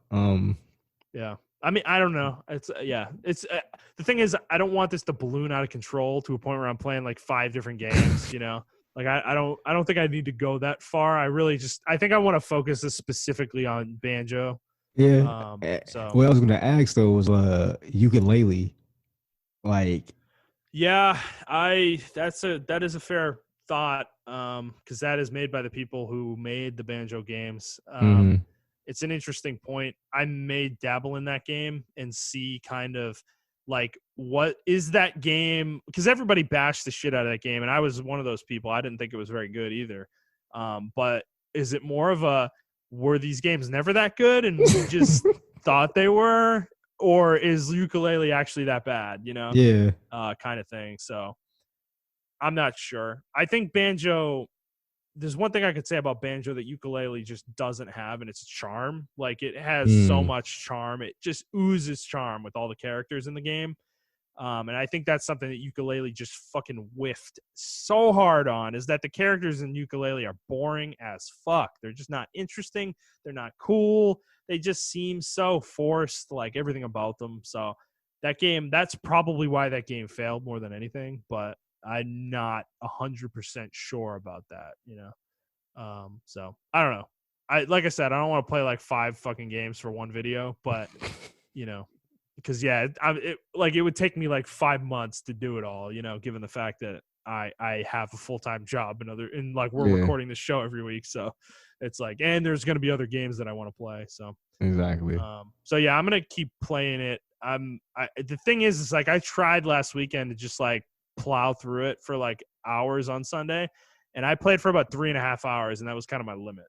Like I couldn't I couldn't keep playing after that. I was like, man, I don't know. I just want to do something else right now. So, so yeah, I'm sure I'm sounding way more negative than I really am.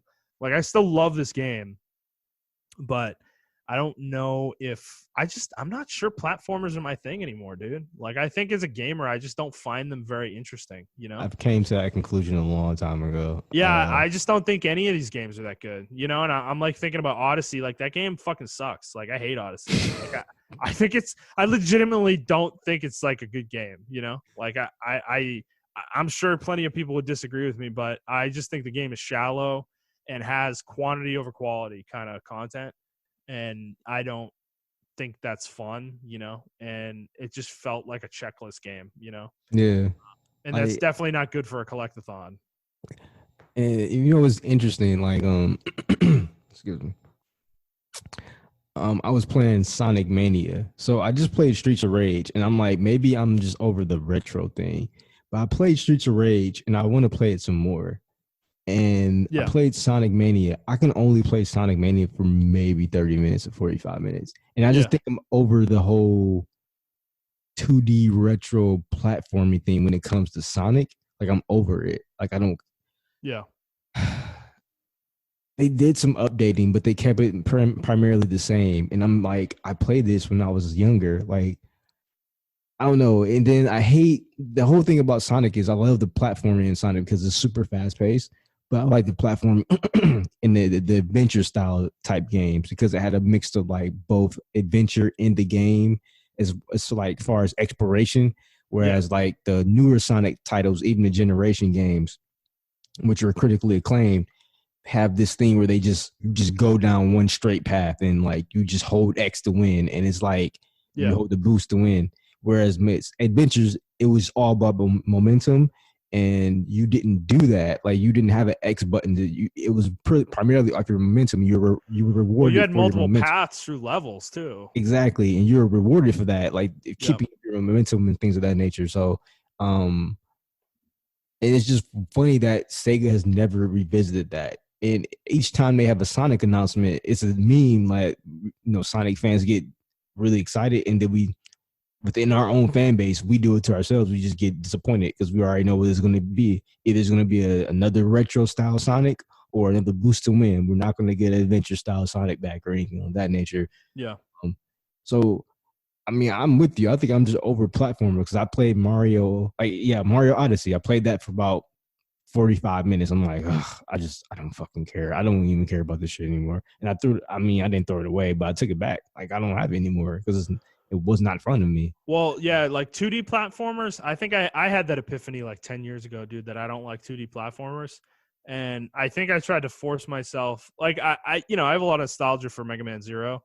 Mhm. And a few months ago, that game came out. The collection came out for that game, and I played it for I don't know 2 or 3 hours, and I'm not. I don't think it's that good. Like I'm. It's weird. I think I'm just in a different place as a gamer now. Like, and I'm playing it. I'm like, this game doesn't. Maybe I'm just bad at this game now, but it doesn't feel fluid. Like Zero's movement. Like it Yeah. feels like really like stiff. Like I don't know. And I remember as a kid getting so good at the game that I was like dodging every attack and I didn't get hit at all. So I think it is a matter of me getting better at the game. But it's like in the early game, it just feels like fuck. He's like he can't even jump over certain enemies, and like it's just like your dash is like the most agile he feels, but like running around and shit, he's just like I don't know. He just feels like a fucking brick. And Yeah. maybe that's me. I don't know. Maybe that's just nostalgia glasses like clouding my opinion of a game or my view of a game. But I don't know. I'm Maybe kind we of finally crossed over into the new age of gaming. Like we're I don't just know, yeah it's yeah just weird because I can't sit down and play. Like you said with Mega Man, I played and beat Mega Man 8. That came out in the PS1 and they had it on their collection. I played and beat that game. I love that fucking game. But like none of the X games I can just sit down and play. I mean, I yeah. The played through same like thing happened to me 2 years ago when that came out. Yeah, I tried playing X1 and I maybe got halfway through it and I just kind of got bored. same. you Like know? yeah, maybe it's because we played them already, so we already know what to expect. Whereas like Right. with newer gamers who never experienced this, they're like, oh man, I see why you guys love it. And we're like, yeah, we did love it. So it's hard for us to admit to say like, Well, actually, I we think fucking hate it now. because I think Any Creates is releasing like the Gunvolt collection soon, and I was almost thinking about picking that up because those games are in the style of Mega Man, but they're not Mega Man. Like, and I'm like, oh, I almost want to play them just to see if it's a thing of like, do I like this genre still, or is it just that I like you said, I know Mega Man X and X1, X2, X3, and I know Mega Man Zero, and it's just like I know these games, so I don't derive fun out of them. And if I played a game that I didn't know in this style, I would actually enjoy it because I Yeah. don't know it. Like, is it that? Is it just that I'm like, I know the game too well and I'm not having fun with it? Maybe the same thing's happening with Banjo, dude. Like, I remember too much of it, and that is like not making it fun, right? For a game that's about puzzles, it's like if you know what the answer to the puzzle is before you walk up to the puzzle, then Exactly. not really a fun puzzle, is it? Yeah. So it's yeah, it could be one of those things too, with Banjo specifically. So I don't know. It's an interesting thing, man. Because there are certain games that I can play. Like I can go back and play. Like Tactics Ogre, I can play the shit out of that game. But the reason is I'm going to say Tactics Ogre probably has an element of like each replayability. each It's thing is kind of different. customization. Yeah, Yeah. it's customization, right? I can make a different party than I did 5 years ago, and I can also play through a different route that I've never played through before. That's something with it as well. Whereas, yeah, it's like Mega Man is like there's only so much. There's nothing different about it. You're going through the same levels, fighting the same bosses. You can do the levels in different orders, but does that really matter? I mean, it's still the same level. Yeah. It's not really changing the game that much for me. So it's like, I don't know, dude. Yeah, it's like I've definitely veered into a spot, I think, in my gaming where I am much more into RPGs, I think, than anything else. And to my detriment, honestly, because those games are usually the largest games out there. But I think I veered into a point where that is kind of my niche. Like that's the niche that I really like is RPGs, and other games for the most part. Like obviously I play Apex and I'm playing Gwent, but those are like multiplayer games. I think I have a lot more like, I guess, flexibility in what I play when it comes to multiplayer, Yeah. Because I know I'm going to have a lot more fun when I'm playing with friends, Yeah, and that makes sense. Like I think it's the dynamic of those games, right? RPGs and multiplayer games, they bring an element of like unknown surprise. Even if you play through Mass Effect, right? So let's say Mass Effect, for example, you play through it your first time as a soldier, but you're different. Your experience may be different playing it as a biotic or whatever. Well, right, and you can do a renegade run versus Paragon, right? Exactly. And then Well, you you can can also make make different choices too. exactly. And then so that's the dynamic flow of that game.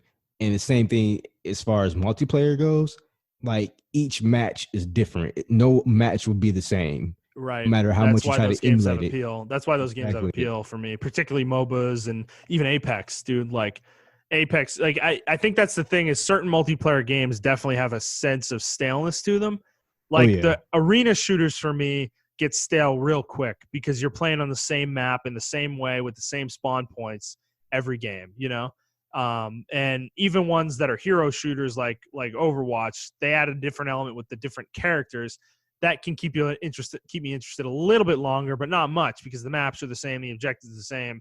You know, you're doing the same shit mostly every match, you know. Whereas Apex is like I'm landing in a different spot every game. People may land with me, they may not land with me the same. Like Different loot. even if I go to the same spot every game is going to feel different, you know, Mm-hmm. because other players around me are going to do different things. You know, and the map is large enough that I think this is something. This is funny. I'm going to like quote Dr. Disrespect here, but he kind of hit the nail on the head with this. Is like he said this a long time ago about PUBG. Is that the reason these games have appeal, these battle royales, is that each game is its own story, you know?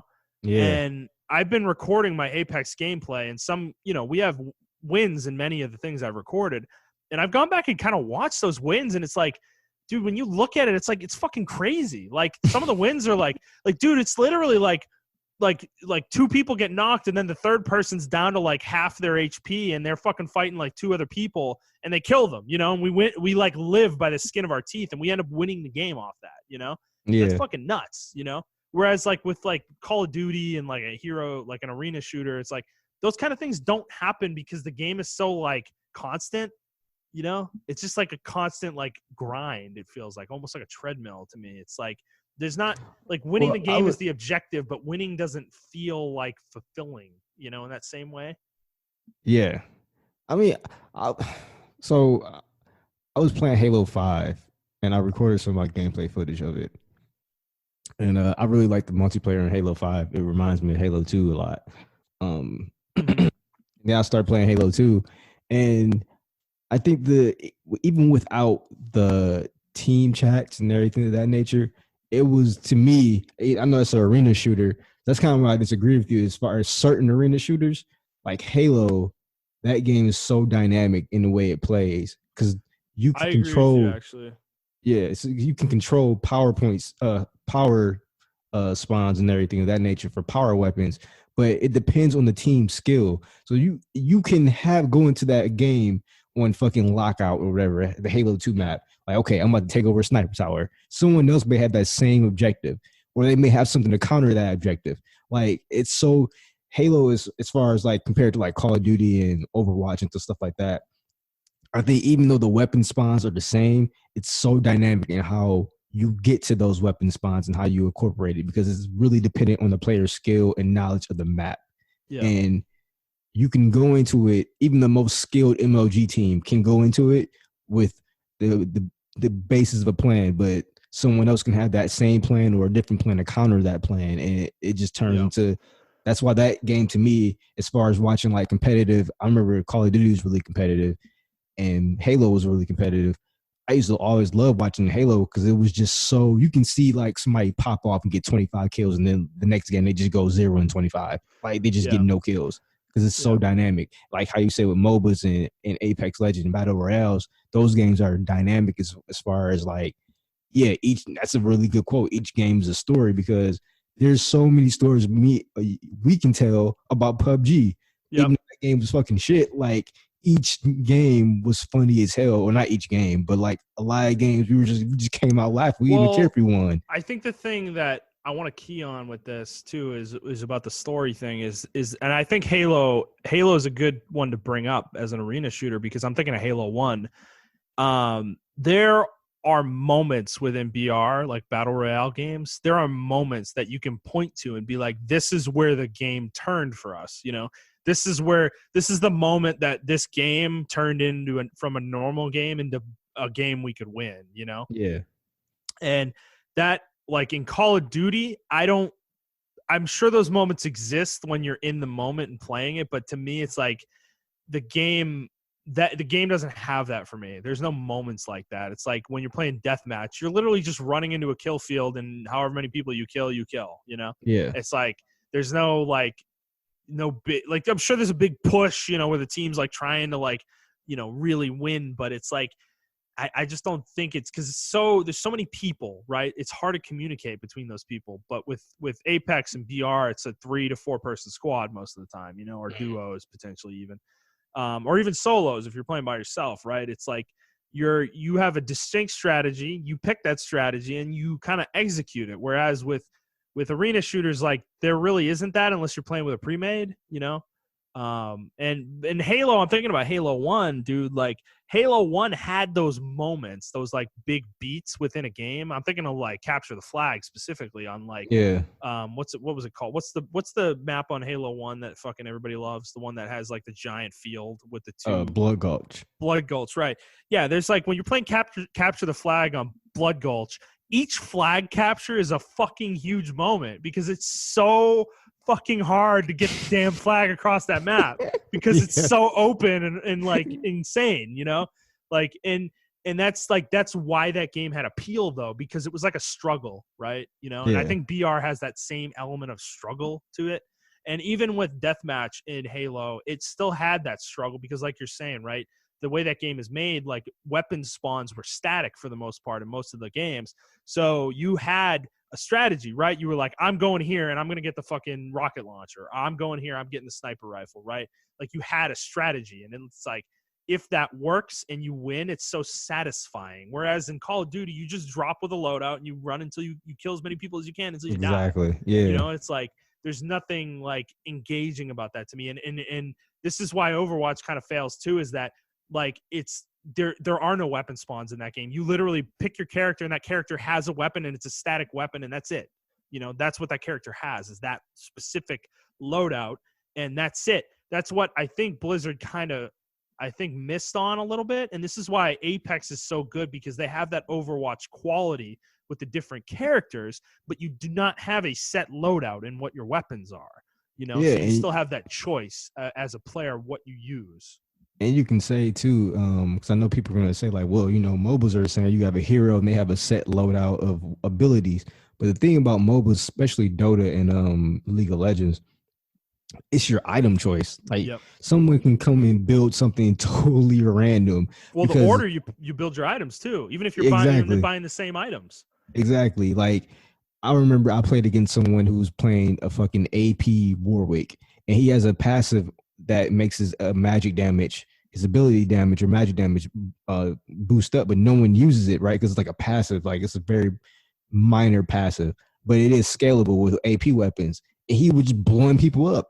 And it's like, but every other Warwick I played against, they don't do that, right? So it's like dynamic for each player. And even if you do go with the same skill build or same item order, like, it's a dynamic of fluidity. Like you said, you got to build that weapon. Whereas with Overwatch, I pick Tracer. I know what Tracer does. Zoom in, zoom out, does time and things of that nature. I know what Mercy does. I know what everyone Winston does. I know what they do. It can depend on the player, their skill, but I feel like it just doesn't really feel satisfying when you're pushing the payload. Like, that's all you're doing. You're pushing that payload. Right. And you're just standing around it. And, it's like, it's not, yeah, I don't know. I don't view it the same way. It's just not as, it just not doesn't as have engaging. That same appeal. Like, the struggle's not there as much for me. Yeah, it's not. There are those moments though where I've seen people who play it and they just do some amazing shit. They get like a 5 kill with like Junkrat's fucking ultimate or something like that, right? Yeah. And it's like, wow, that point turned the game for them. But that was like one moment. It's like, I don't know. It's hard. It's so hard to explain because sometimes the ultimates are so broken. They're designed to have that moment. So each game, you have that moment to where that moment gets, what's the word I'm looking for? Like, it generates in quality as far as like that moment. So it's not even important. They're trying to manufacture those moments. That's the word, manufacture. Whereas in a MOBA, like, I don't like, sure, like character ultimates and MOBAs are fucking crazy, but again, though, it still depends on the skill of the person wielding said ultimate, and then the skill of the people they're playing against, and then you add all the other complexity of it over their like their KD ratio, how many creep kills they have, how many tower kills the team has, how well the team is playing together, pushing together, all that shit. It's all layered on there, so that complexity just adds on to how engaging the game is. Whereas Overwatch doesn't have any of that complexity. I'm sorry. Like, it doesn't. Like, yes, sure, it has, like, ultimates and abilities and, like, the team's composition versus your opponent's team's composition and then their skill versus your skill. But that's about it. That's as far as it goes, And that's, I mean, it may have all those elements. I just don't think maybe they don't come together in the same way. They don't. Yeah, me for us, like in our opinion, because I know people are like, if they're listening to this, they're probably like bashing their face and like, oh my God, you guys are literally talking about the same game. Like it's Overwatch does the same thing. And it's just when I play Overwatch, it doesn't have that oomph moment, right? Like even when I'm playing with friends and stuff like that, I just don't care. Like I don't know how to explain it. And maybe that's just Overwatch is just not my style of game. But when I play a game like Valorant, it has that same element to it, right? Whereas like you start with a loadout and things of that nature. Like Counter-Strike and Valorant, you have hero powers, you have the engine or like playability of Counter-Strike, whereas Counter-Strike has the same flow as Valorant, and map design. So it has all these qualities into it where it's so dynamic to where it depends on the player's skill, but each player will use the map differently. Each player will use that hero skill in Valorant differently. And that's why I think Valorant is way more streamable and playable as far as like big play moments, to whereas you can see Shroud get like 3 kills and sometimes he can still lose the match.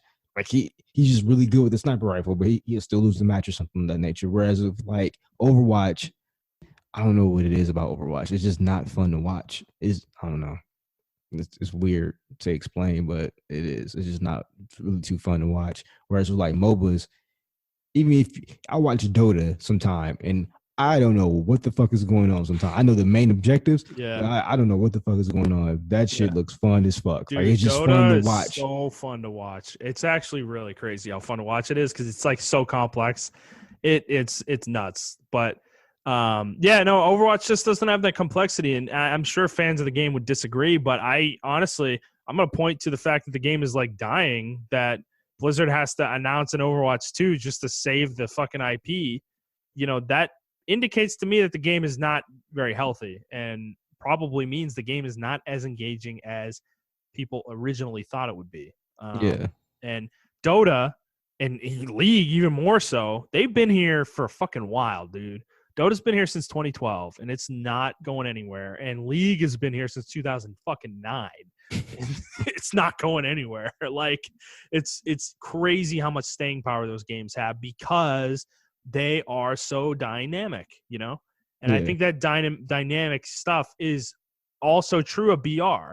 Like I think Fortnite, Apex, and PUBG have that same dynamic quality, but it's because of the maps themselves and the map design and the way the circles work within the maps, and then also other things within those games like Apex's champions and then the weapons and stuff, the weapon drops and everything like that.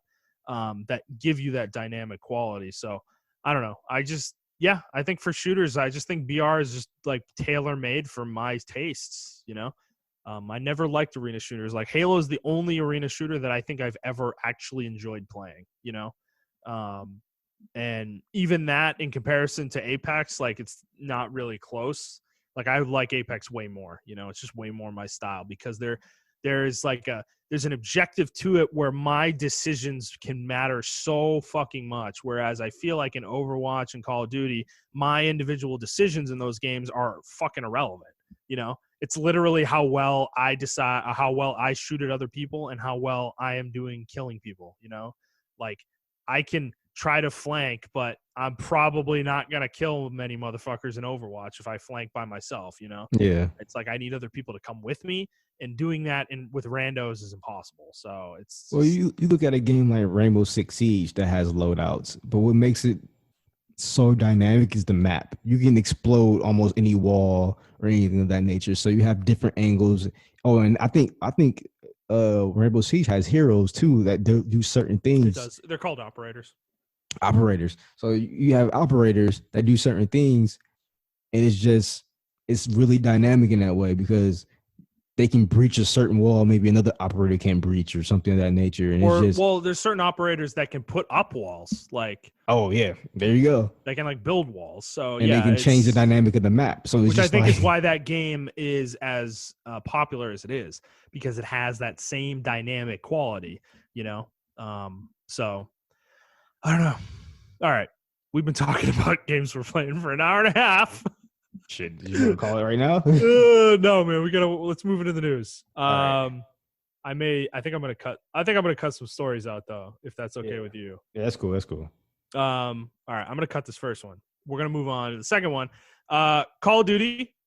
There's a rumor running around that Call of Duty, the next Call of Duty game is gonna be Call of Duty Black Ops Cold War, which is gonna basically push it back in time into the original time period that Black Ops took place in. Right, the first game was in the '60s, right? Yep. I think so. I would expect this one is probably somewhere in the 60s or 70s. I would imagine. But this is a rumor, but this has been rumored for a long time. It's now gaining traction because this very well may be next year's or this year's rather Call of Duty game. I mean, Yeah. does this excite you, Montreal? I know you really like this last year's Modern Warfare. Yeah, I liked it a lot. Black Ops I liked a lot too. They have, as far as Black Ops though, they have a really big shoes to fill in. Because the story in Black Ops 1 was fucking crazy. Yeah. Um, I mean, at the end of the game, you found out you assassinated JFK. So I mean, like Yeah. the game was fucking crazy. So I'm interested in seeing how they're gonna like do all the twists and turns in that game, with this reboot, with the soft reboot. I mean, because even in this new Modern Warfare, that game was really good. I actually prefer this campaign over the original campaign, even though the original campaign was really good. So if they can do the same level of qualities that they did with Modern Warfare, then I'm all for it. Word. All right, next story. This is another E3 update. This one's actually some good news, I guess. It's kind of weird though the way this is working out. We're gonna have a shitload of announcements in June, July, and August because it's all getting spread out. So Sega and a bunch of other publishers have announced that they're going to be doing a kind of combined conference together.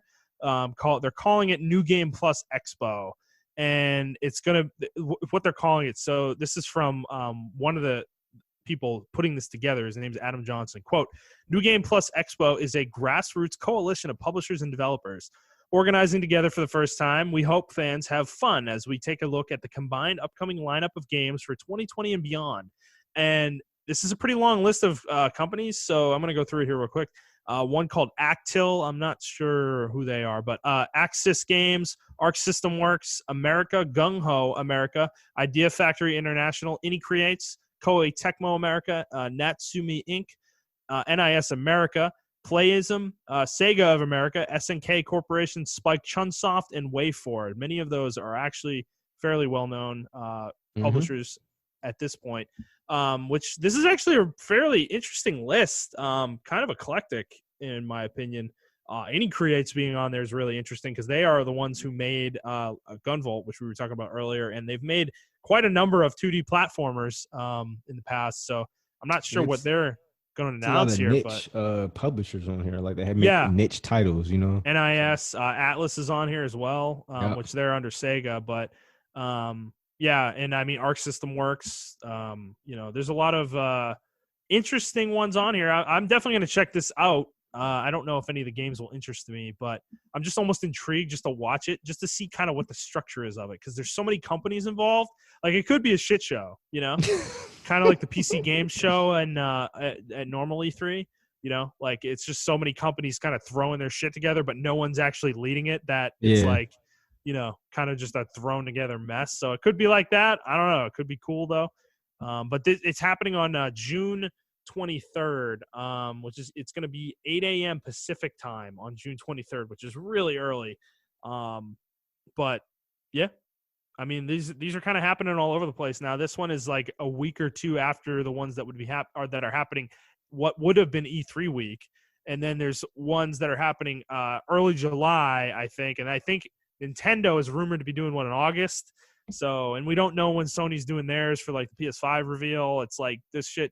Like we're going to be having announcements all through the summer, which is like exciting on one hand. On the other hand, I almost prefer them all to happen on 1 week, but I guess we'll see how this plays out. All right. All right. Next story. I'm going to skip another one here. That is not very important. All right. Next story. Actually, next two stories are about Bethesda. So Bethesda announced a season pass for Fallout 76 last week, and it caused a bit of a stir amongst their community.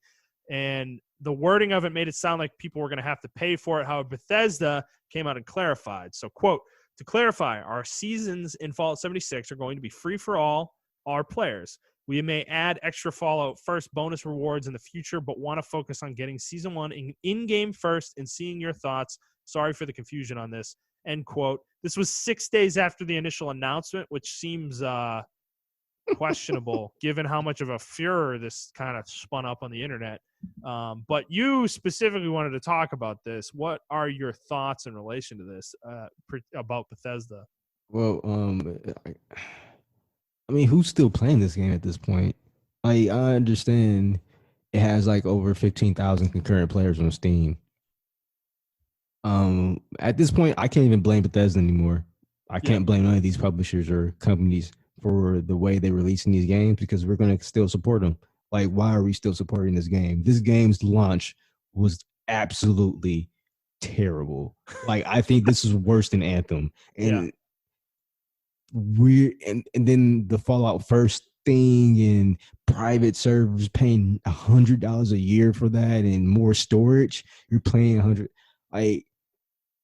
And I've seen people in the comments like, yeah, I love Fallout First. I bought the Fallout First program. God, and that's crazy, dude. Yeah, and it's just $100. Like, I mean, you get some other stuff incorporated in there, but it's just like $100 though. That's like 2 games a year, though. A year. So okay. if you're playing this in 3 years, you spent $300 on this one game. On this fucking game, dude. You know, like that's crazy. I mean, that's like free to play stuff, dude. That's like what free to play games are hoping. I mean, obviously they're hoping to get a lot more out of you, but you know, that's like kind of the model though. Is like a free to play game almost. And but it's free to play. You don't have to. Well, certain free to play games. I say like Fortnite pretty much does it the best. Where you can just play that game and, you know, you don't have to really buy anything. It's off to your discretion. It doesn't affect your gameplay. Whereas with this game, it's like storage space does affect my gameplay. Like, I don't. It's at this point, and I saw someone tweet. This is like a totally different thing. Or not tweet, but I saw somebody tweet and put up on Reddit as well, like complaining about 2K and things of that nature. And people are still buying 2K games. People are still buying, you know, WWE games. Yes, they people are still buying Madden games. And nothing's. And then they have the nerve, the gall to complain. Why are these changes not? Because you still buy it. Like, why would I change anything? You still buy it. It's almost Pokemon, right? Like, people. We complain about Pokemon all the time and how Game Freak and the Pokemon Company aren't changing it, but we still buy. Even I'm a victim of this. I'm not a victim. I'm a proponent of this. Like, I did that. I bought Sword and Shield, and it's like after I played it, it was a good game, but fundamentally nothing changed in the game. And I know Pokemon fans will like debate me to the ends of the earth, but you would never change my opinion on that. And I'm a pretty fluid guy as far as pretty fluid guy as far as like the fluidity of my opinions changing and things of that nature. My opinion on Pokemon won't change. My opinion on Fallout 76 won't change. I no longer blame the publishers. I blame us. And I've made that argument before. Sorry, keep going. Yeah, and this article like really is motivating me to. I've started writing the script for like maybe like 7 minutes. It's gonna be like a 7-minute video explaining how we influenced the culture that we're in now as far as video games, microtransactions. We supported it, and now we're in that culture because we keep supporting it. And you can blame it on Wells, but there's so much more than just Wells. It's all of us. All of us are doing this. And for them to actually like, hey, and support future season passes means they're still making money off this game, a lot of money off this game. Like, I think Bethesda is one of those companies that will actually give up on the game if it sucks. Well, they did. Yeah. They did with Elder Scrolls Legends, their card game. Oh, I forgot. I completely forgot about that shit. Yep. So, yeah, this Fallout 76 is still bringing in a lot of money. And I'm not bashing the players who play it. Well, actually, yes, I am kind of bashing because I feel like there needs to be some kind of critique of what quality, like how long. I guess my main question is, because I know we're already like almost 2 hours into it, but my main question is like, how long do we have to wait for a game to be good? Like we did it with Star Wars Battlefront 2. Now the game's good after 3 years of being released. Well, so I was reading something about Ubisoft earlier today, and people have a really positive opinion of Ubisoft, and I can't fucking understand why, because this is a company in Ubisoft that releases largely broken ass games and then fixes them, but they get tons of praise for doing that. They've gotten tons of praise for fixing the Division 2, the Division, Rainbow Six Siege. They're trying to fix Ghost Recon Breakpoint right now. Like, they've gotten a ton of praise for fixing those games, but to me, at a certain point, they're kind of just taking advantage of all of us because you're the guinea pig. You're like the beta tester for their fucking games, you know? And it's the same thing Bethesda does. And I don't understand why these companies like get away with this, dude, you know? Like Ubisoft, to me, I don't like them as a publisher. I never have. What they've done to Heroes Might and Magic is something that I feel is unforgivable. Like, they've fucking destroyed a franchise that I love, and they've turned it into a mobile fucking mega fucking franchise. And I can't stand them. Like, I'm sorry. I don't like most of their games. We've criticized them before for the way they design their games. Mm-hmm. I thought Assassin's Creed Odyssey was a fucking really good game. And I'm going to call that out, you know? I'm not going to let this, like, blind me to that. Yeah. But at the same time, I'm going to call them out because of what they do, you know? Like, and I think that's the thing here. Even if I'm going to play their games, which I've played plenty of Ubisoft's games, but I think we still need to call these guys out. And it's like with the Division, I played the Division 1. I bought it on launch. I played the Division 2. I bought it on launch.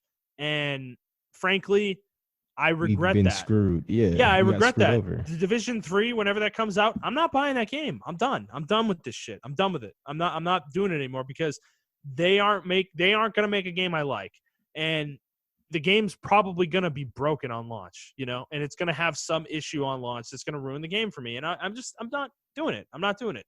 Assassin's Creed is like the only series I actually have confidence in of theirs, that they're actually going to release a game that works and is like fun on launch, you know, and that's like the one franchise I think they get right, you know?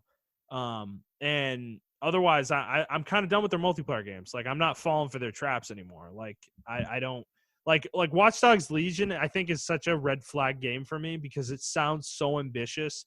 I just don't buy that it's going to work the way they say it's going to work. And even if it somewhat does, I just think it's going to be a broken game, like a buggy mess, you know? Yeah. That's kind of my feeling on it. So I don't know. It's just like, and Bethesda's the same way, dude. They're the same. They're worse, frankly. They're way worse. Way worse. So, yeah, they're way worse. I mean, I don't know. It's just an interesting question. I never really seen anyone ask that question, from, you know, Jim Sterling to Young to Angry Joe to everybody. Everyone points the finger at the publishers. But when are we gonna, like? And I'm with you. I'm like so pro consumer, bro. Like, you can listen to my past episodes and see how pro consumer I am. Right. But at a certain point, we gotta look at ourselves and be like, yeah, but we still support them. Yeah. Like. Right, they're gonna keep making the games if we keep buying them. Like we've made this argument a million times for Madden, dude. Madden's never gonna change unless the sales go down. And if you keep buying Madden Ultimate Team packs, they're gonna keep putting money in Madden Ultimate Team, and it's like to the detriment of the rest of us, you know. And you're getting a worse game for it, even if you don't think you are, you know. People think like, oh man, like I don't, you know, me not buying the game doesn't matter. Okay, so I think the greatest example of like change in a major franchise is Call of Duty. Yeah. Black Ops 4 sold less than Black Ops 3, and I think the other previous titles. They still made a shit ton of money. I think they made like 500 million or something like that. I don't know. Yeah, but for them, that's not what they're Yeah. looking for. Yeah, I think it was like a 5% or 10% drop in sales, right? And they're like, no, you gotta change some shit. And that's how we got Modern Warfare. Like, that game's actually good. But we had to sacrifice a game for that. We had to tell them, like, yo, this shit sucks. We need an actual really good game. And that 5%, 10% may not matter to you, but it matters to that company to where they had to drastically rehaul the game and like, okay, this is a brand new experience, Call of Duty experience. It doesn't even play at the old Call of Duties. And it worked. So just imagine if you told Madden, if you dropped 10% sales for Madden, like 2021. Yeah, it would be freaking out, man. They would. They didn't make the 8 million that they normally get. They get 7 or 800 million. They get 700 or 600 million. God forbid. Oh my God. They get 600 million. And for FIFA as well, they get the same amount or less, way less, 300 million. They would lose their shit because they're like, what's going on? What's wrong? This is an with the game? unfortunate argument to be making, though, in this current environment, because I think these sports games are going to have the best years they've ever had. Oh my God, I know. All of them. Like, particularly, I think football, because if the season doesn't happen, people are going to be fucking starving for football. Like, starving. And I might be one of those people. Like, seriously, dude, like, if the season gets canceled, I might actually buy Madden because I love football, you know, and I want to like have that experience. So I don't know, dude. Like it's, oh man, yeah. So it is a, I don't know. It's a nuanced conversation. There's blame to go around. The publishers obviously have their own blame. Like they don't have to be greedy fuckers. They can make a great game and make a lot of money. They could. That is a proven thing, but they choose not to because they think it'll make them more money to be greedy assholes and make a shittier game. But at the same time, players have to recognize that and not just slop up that shit because they think it's like because it's their game, you know? It's a game they always play. Like, dude, there's tons of games out there. Go play something else. Like, don't buy Madden this year or don't buy NBA 2K this year and go play something else, you know? Yeah. Go play a different game. Go play some single-player games or something. Or find a different multiplayer game to play, you know? Like, your life doesn't have to revolve around, like, a basketball game or, like, you know, football game or a Fallout game, you know, whatever game that you're playing. So I don't know. I'm with you. I wish consumers were more discerning in their choices. And we're guilty of this too. I don't want us to like kind of exclude ourselves from this. Like we said, you already made the point. We bought Pokemon, right? Yeah. And we were obviously kind of using the excuse of we wanted to review it for the show, but that's not really 100% true. We all know we wanted to play a Pokemon game. Like, I genuinely wanted to play that game. And but there were issues with it. And I think that's where this kind of comes from. If you buy this game, any of these games, and I think it's damaging to us as consumers if you just tell the publisher, this game is great, please don't change anything, even if the game isn't actually as good as you say it is. You know, that is not productive in my opinion. And this is something that happens a lot in games, particularly with AAA games that are really popular. Like we've said with Zelda, I think that game is not nearly as good as everyone said it was at launch. And I think a lot of people have come around to that idea. Unfortunately, you all told Nintendo that it's the best fucking Zelda game you've ever played. It's the best game you've ever played. So guess what? The second game is going to be pretty much the first game because that's what you told them, you know? So just understand that when you're giving this feedback. I have a quick 2-minute story about that. Yeah, Zelda. go ahead. It was funny. I recently just tried to play it. After I beat Streets of Rage, I still have my Switch plugged in. By the way, I just started playing my Switch on TV. Holy shit, that Switch looks fucking good. Anyway, I see why you play on your TV now. Yeah, so I plugged in or booted up Breath of the Wild. And this is maybe because I just beat Dragon Age, so bear with me. I booted it up. I zoomed out the map. I walked 3 paces and immediately turned the game off. I'm like, I'm not doing this shit. Man, why? What was it? Did a moblin look at you and you're like, I fucking Oh, fuck these things? the little indicator thing for the Yeah. the shrine kept going off, and I'm just like, I don't feel like fucking finding it. Just tell me where the fuck it's at. Like, Yeah. I don't fucking care. Just tell me where it's at. And then I realized this game really doesn't have a dedicated dungeon, and I'm like, I don't fucking care anymore. And I stopped playing, and I don't think I'm going to play it. Like, I That's just funny. don't think I was thinking about going back to it today. It's funny, man. It's weird. We keep having this like every week where we have like a game that we're both thinking about, even though we haven't talked about it at all. It's very strange, but yeah, no, I'm with you. I understand what you're talking about with Zelda. I think I got into a real groove with it last year and was really having fun with it. But I think you have to be in that specific groove. Yeah, at least for me. I think like maybe whatever that's your just what it groove is for Zelda, you need to be in it for the game to Yeah. be fun. You know, and you're just not in it. You're not in the mood for that. I mean, when I think of Zelda, I think of a dungeon experience with puzzles and stuff like that. And this Yeah. is more like another open world fuck that has shrines. And I'm like, I'm so over the open world shit. Like I'm over it. I don't know. Yeah, don't disagree with you. All right, let's move on. It's another Bethesda story. This one's going to be a quick one though. Somebody asked Pete Hines asked Bethesda on Twitter when they're going to be able to get Elder Scrolls 6. Well, Pete Hines, who is senior VP of marketing and communication for Bethesda, tweeted back. So quote, "It's after Starfield, which you pretty much know nothing about. So if you're coming at me for details now and not years from now, I'm failing to properly manage your expectations." End quote. No shit, Pete. No shit, dude. You guys announced this game 2 fucking years ago. Elder Scrolls 6. This game, if we're lucky, is going to be out by 2025. If we're lucky. That would be 7 years after launch and 14 years after the last Elder Scrolls game. I think you guys are managing things poorly. I'm just going to say that. I think Bethesda manages their portfolio poorly, most of it, or at least their own portfolio for like Bethesda Game Studios games. It's not managing, man. I'll tell you what their focus is at. Live service games. All their games are just dead ass live service games. We have a single player game studio. They're called ID Software. They can deliver that experience for you. All our games are going to be online only now. We have this huge lore, so why not use it to our advantage for that? We turn Fallout into a pretty much a survival MMO type deal. We have Elder Scrolls Online. You can get your Elder Scrolls experience from there. If you want to play another Elder Scrolls title, why do I need to make another single player game? I don't fucking care about that. Like, that's not going to bring me money. Like, I can just keep porting to Skyrim, and then Skyrim's going to make you play Elder Scrolls Online, and then that's probably going to make you play Blades because people are playing Blades. No. They are playing Blades. They like Blades. You don't. No. No, you guys can't like Blades. No. The game's a piece of shit.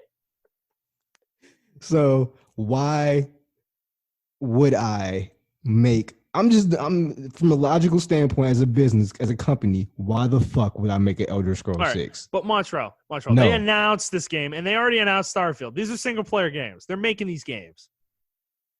They're making these games. I do agree with you about Elder Scrolls, though. I think there is a chance, a very good one, in fact, that Elder Scrolls 6 never comes out. It's never coming out. I'm telling you. I think there's a very distinct chance that happens. If it comes out, it's going to be another 7 years. That's what I'm saying. It's going to be on like the next console generation. Like it'll be on the PS6. Like this shit's turning into like fucking Cyberpunk, dude. Like the lost game, you know? Yeah.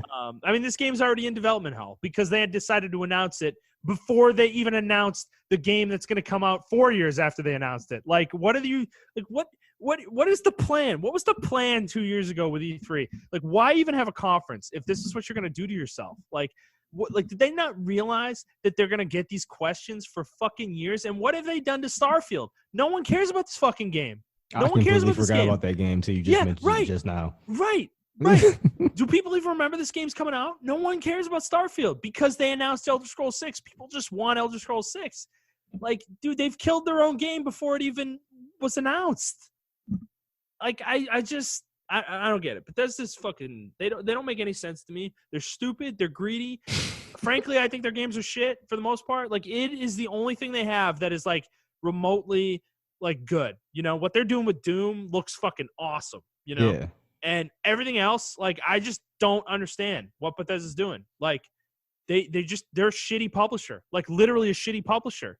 You know, they're worse than they're like Activision. They're worse than Activision. No, know? they're worse than Activision. Which is crazy. Activision sucks. They deliver on their products. I know they do. At least they make like good products sometimes. You know? It's like fucking Bethesda though. Their games are shit. They're buggy. The Bethesda Game Studios games have been overrated for 15 years.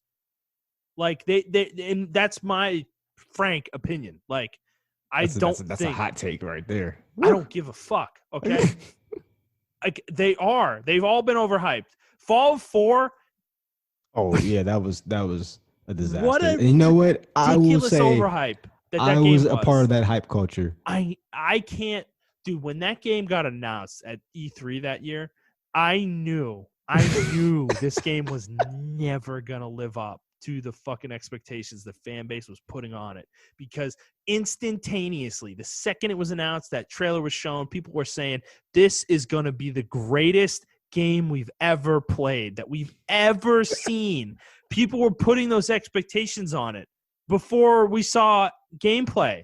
You know, it was like guys, just because it's Fallout doesn't mean it's gonna be good. You know, and that's what ended up happening. Because a lot of people came off New Vegas. We came off New Vegas. I came off New Vegas positive, bro. I'm like, but they didn't make it. They didn't even make that game. I thought they would take the pointers from that game. Fuck no. Yeah, right, dude. You know what Bethesda did instead? This is the kind of publisher Bethesda is. They decided we're never working with Obsidian again because they made a game better than ours. Fuck that. And we're going to make our own shit. And it's, you know, like, that's what they did. And he's not over exaggerating. That's literally what it was. Like, they were butthurt. They were like butthurt. They were like threatened by Obsidian. And guess what? The irony is that Obsidian is now making better versions of their games themselves with the Outer Worlds. Oh, yeah. It's funny how this has worked out. Outer Worlds is essentially Starfield. Dude, basically. It's Fallout Starfield, you know? It's like that's what it is. And I don't know. Like they're lost. This publisher to me is lost. Like they're completely like lost in the weeds. I don't know what they're doing. Like they're just like they're smearing shit over all their IPs. You know, the Elder Scrolls, Fallout, their best shit, and they're just smearing poop all over it, dude. You know, and like some people are still eating it up, but eventually that's gonna dry up. I think because people are like really dedicated, especially Elder Scrolls. I think people are really dedicated to it. It took me a while to wean myself off of fucking Fallout because I love the fucking lore and the world of Fallout so much. It's great, but what Bethesda's done with it is not. Oh yeah, and after Fallout 4, after I couldn't even beat, well, I did beat it, but after it took me a year to beat it because I just didn't fucking care about that game. I played it and I was just like, this is not the experience I wanted from a Fallout game. It didn't give me the Fallout atmosphere. It was just, first of all, I was like, I know this is like a meme, but to me, the game was too bright and colorful. Like, it was just like, it wasn't dreadful. Dude, like, it was like a cartoon. Yeah, it was just. Even the dialogue was cartoony. The quests were cartoony. The enemies were cartoony. Like, the game, like, Fallout to me is supposed to be like fucking oppressive, you know? It's not supposed to be this fun, like the way they like. You remember the commercial for Fallout 76 with like that music playing and the woman just like in a skirt, just like spinning around with a couple Uzis, like shooting at fucking mutants and shit. I never view Fallout. That's not Fallout, dude. Like it's not a joke. It's not like the circus that IP. You know, like to me, it's like in a really oppressive, dark, grotesque, sad world, like dead world. You know. That's what I view Fallout as, and they've turned it into this like cartoon, you know. Like I fucking hate what they've done with it. I absolutely despise what they did with Fallout. Like I don't know. No, you're right. It's because I mean Fallout New Vegas had a lot of colors and pop to it, from what I remember of it. It was a lot brighter than Fallout 3. It didn't have that filter, but even in that world, like it had its quirky moments, but like it was still like a sense of crazy. Like Yeah. I don't know, just the writing in it, like the way they pronounce Caesar as Kaiser and all this shit. Like it was just really thought out. Even Fallout 3 to a certain extent was like the atmosphere, the dreadfulness, like you said, the Fallout 3 and everything like that. You went to Washington, you saw like everything destroyed, the White House destroyed, the Congress Hall destroyed, Capitol Hill destroyed. Everything was like nuked and leveled. There was no civilization left. And you felt hopeless. But like in this new in Fallout 4, it's like I don't know, it just did not have the same pop. I didn't feel like I was in when I went to Boston, when I finally got to Boston, it was like a block. And I'm like, what the fuck is this shit? Like I know Boston's not a block, and I haven't even been to Common Boston. was like right next to Fenway Park. I'm like, what the fuck is going on here? You know? And I expected that from a 360 game, but I did not expect that from like a PS4, Xbox One game. Like I expected the city to be really broad, and they just built the game as if they were still building it for a 360, but made better graphics, pretty much. Yeah, and that's not even a lot. It was funny, like they had all these suburbs around it, and like the suburbs were like a block, like you were saying, like each suburb was a block, and that was it. It was like that was it. Like my hometown was like a few houses. I was like, what the fuck is going on here? Like, what is this game? Like what the fuck? Oh man, I just yeah, we all expected that game to be huge, and it didn't turn out to be what it was. So I agree with you. I think Bethesda shit, but we keep eating that shit they give us. So, so who's to really blame here? Word. All right, let's move on. I'm skipping another story here to keep going. All right, we're gonna talk about. This is probably the big story of the day. So, Ghost of Tsushima got revealed last Thursday in a state of play, and it was an 18-minute video where they showed gameplay, they showed a little bit of story, they showed some customization, a little bit of progression stuff, different gameplay styles. They showed quite a bit. Montrell, what did you think of this game? What are you excited about it? Yeah, I'm absolutely blown away by this game. I thought it was going to be another. I didn't want another Sekiro. It's not that. It does have stealth in it, but the way they do stealth is really cool. People were comparing it to Assassin's Creed. Honestly, I think it's more dynamic than Assassin's Creed stealth. Like the stuff that you can. You don't think so? So okay, I think we patently disagree here.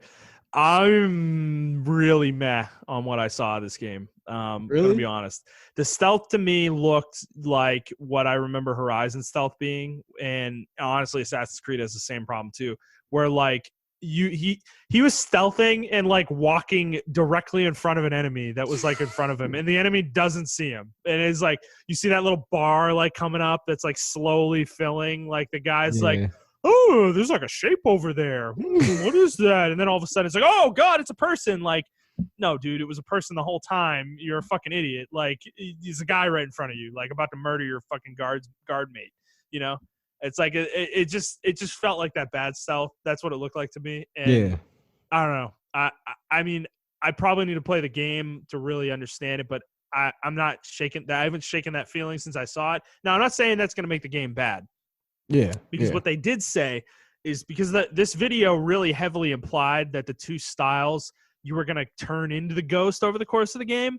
And they said they've clarified that you can play the whole game either way, whether you can play it straight up. I didn't hear about that part. They tweeted this out, I think, this week because people were asking about this because so you could play the game as like during the day straight up combat if you want, and you could play the whole game sort of as ghost if you want. So if that's true, that still keeps my interest with the game because I can then kind of pick and choose how I want to approach each encounter.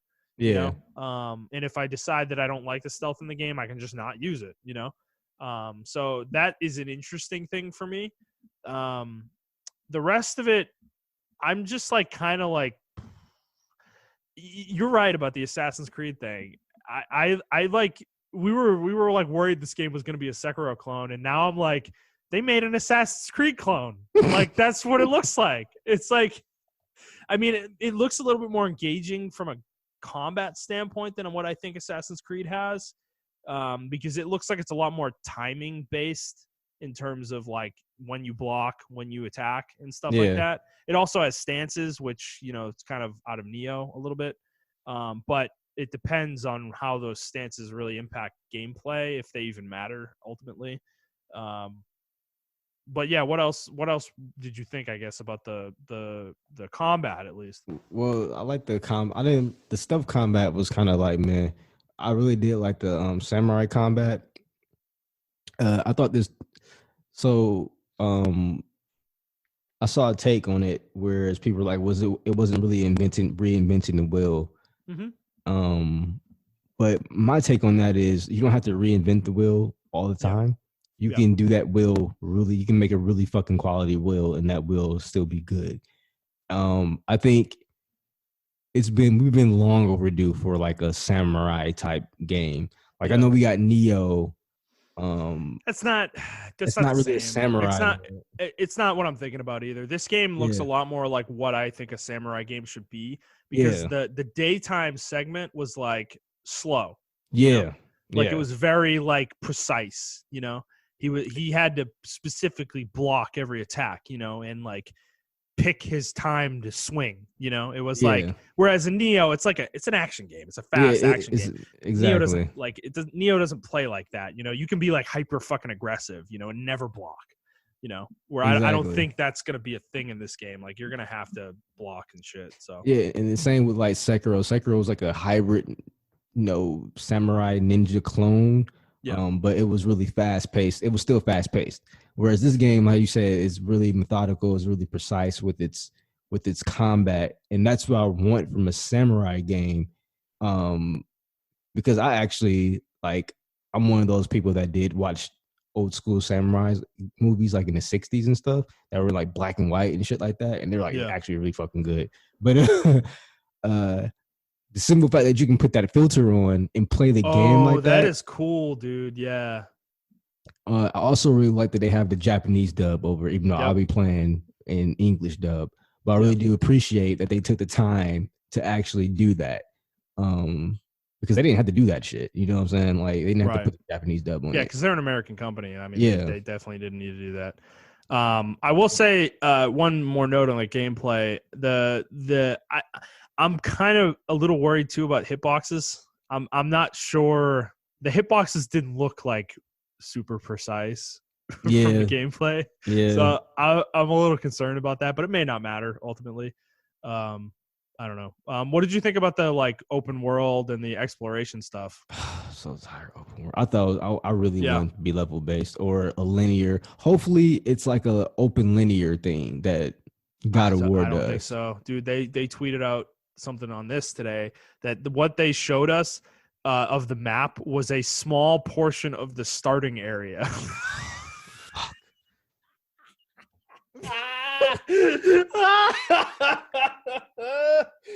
I'm like, oh no, like, guys, no. Like, you don't have to do this. Like, you don't have to do it this way, you know? Like, you guys you're Sony. You're a Sony studio. You're Sucker Punch. Like, I mean, their pedigree is in open world games, though, honestly, with the Infamous. So, yeah, I can't say I'm surprised by this, but it's just a little disappointing. Like, I'm so tired of open world games. Like, I think this game is going to be solid. It is going to be solid. I think it's going to be solid, too. I don't think it's going to have the whole... I don't think it's going to be as... I don't think it's going to be as bad as like The Witcher, as far as like, you know, nodes everywhere on the map and things of that nature. It doesn't look like it's going to be that bad. I mean, think about the things they were showing us, right? They spent like 5 minutes of the video showing us like little... This was the weirdest thing. I've never fucking seen a game do this with a trailer or like a gameplay demo. They showed us like 5 different little things you have to pay attention to in the environment that lead to something, you know? Like, follow the wind blowing the leaves and you'll find a fucking, you know, like twigs that you can pick up. Follow the fox and it'll lead you to a shrine. You know, it's like, You're right. okay. Like, I don't. Honestly would rather have the Witcher version where there's just question marks on the map, because this version of it is like, I don't have the time to do all this. I'm not gonna 100% this fucking game. Like, if I see a fox, I might follow it. Like, depending on what I'm doing. Like, depending on what the shrines give you, maybe. You I know don't what? know. I think it's just our age, because we're 30, I know. and like, Just a crotchety old fucker. yeah, like it's like I think it's our age, right? Because like I'm thinking back, 25-year-old me seeing that shit, like I gotta follow a fox for a fucking shrine. It's so fucking realistic. Oh my god, I can't wait Dude, to play this shit. I know. Yeah, I'm at the point now. I'm like, I've seen this kind of thing so many times in games. I'm just like, like, I just want to play your game, dude. Like, I don't. I think that's why I appreciate games like Monster Hunter. I can just Yeah. go in there, Right? hunt a Yeah. There's none monster, of and get that the shit. fuck out. Yeah. Yeah. But I mean, I guess, man, I am looking forward to the game. I tweeted out already. Did I ruin this for you? Did I de-hype you? No, you put me in a stable place. You put me in a stable place. I put you. Okay. I put Yeah, you closer to reality. Like, yeah, I'm in a stable reality now. I'm cool. It's a more positive way for me to say it. I'm still hyped for this game, but I think this game I was looking way for it. I'm mad now that I've seen the gameplay and I'm hyped for it, and we have a very clear indication of what the game's direction is going to be. It's going to be a samurai game where you play as a ninja game. Yep. But you can play it I mean, to me, its focuses on the samurai game. So I'm going to play as a samurai. And now that I have my samurai game coming out, a high quality samurai game, I'm actually fucking upset that this was pushed back because of The Last of Us. I can give two shits about The Last of Us now. I want to play Ghost of Tsushima. And I'm very upset that this game is pushed back. Like, extremely upset. Speak your truth, Montrell. Just speak your truth, man. That's what this podcast is for, all right? I tweeted it out. I was just like, I am highly upset that Last of Us was pushed ahead of this game. I kind of am too. I think this game, I think Sony's handling of this whole thing with this game, The Last of Us, actually Iron Man VR 2, that got a release date finally, and it's coming out on July 3rd. I fucking hate you. Nobody fucking cares about What? I fucking hate you. What? Fucking hate VR games. I just hate them. No, I'm just saying, like, their handling of all these games, because they delayed Iron Man VR the same time they delayed Last of Us, right?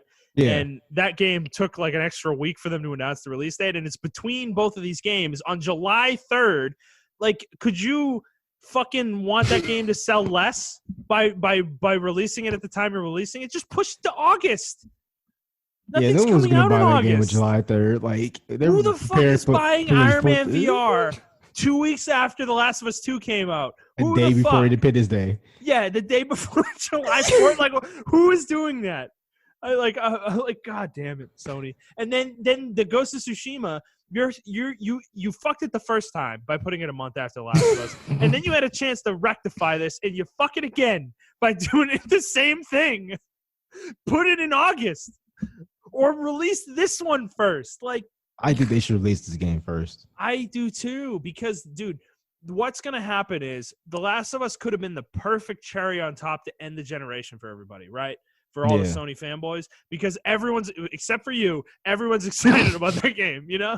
Like, and there's a build up to it. And Ghost of Tsushima would have been a nice appetizer to get you in the mood for a Sony exclusive before, before Last of Us 2 came out. And now what's going to happen is it's going to be the dessert that no one wants to eat because they're full. Like, it's mind-boggling to me, the order they're doing this in. Like, I mean, I get the leaks, like, push things forward for them with The Last of Us, but I would have just bit the bullet, dude. Like, at this point, no one's talking about the leaks anymore. Like, they're not. Like, we're past that, I think, and I'm not even worried about getting spoiled anymore, unless I, like, literally go to a Last of Us article, which you would have to. Honestly, at this, exactly. You have to seek it out to get spoiled at this point. Yeah, so they should have just bit the bullet, man, and just been like, look, Last of Us is coming out in September. Last of Us 2, you know? I think that would have been a perfect release date. I know Cyberpunk's that month, but I think the crossover between those two fan bases is not large.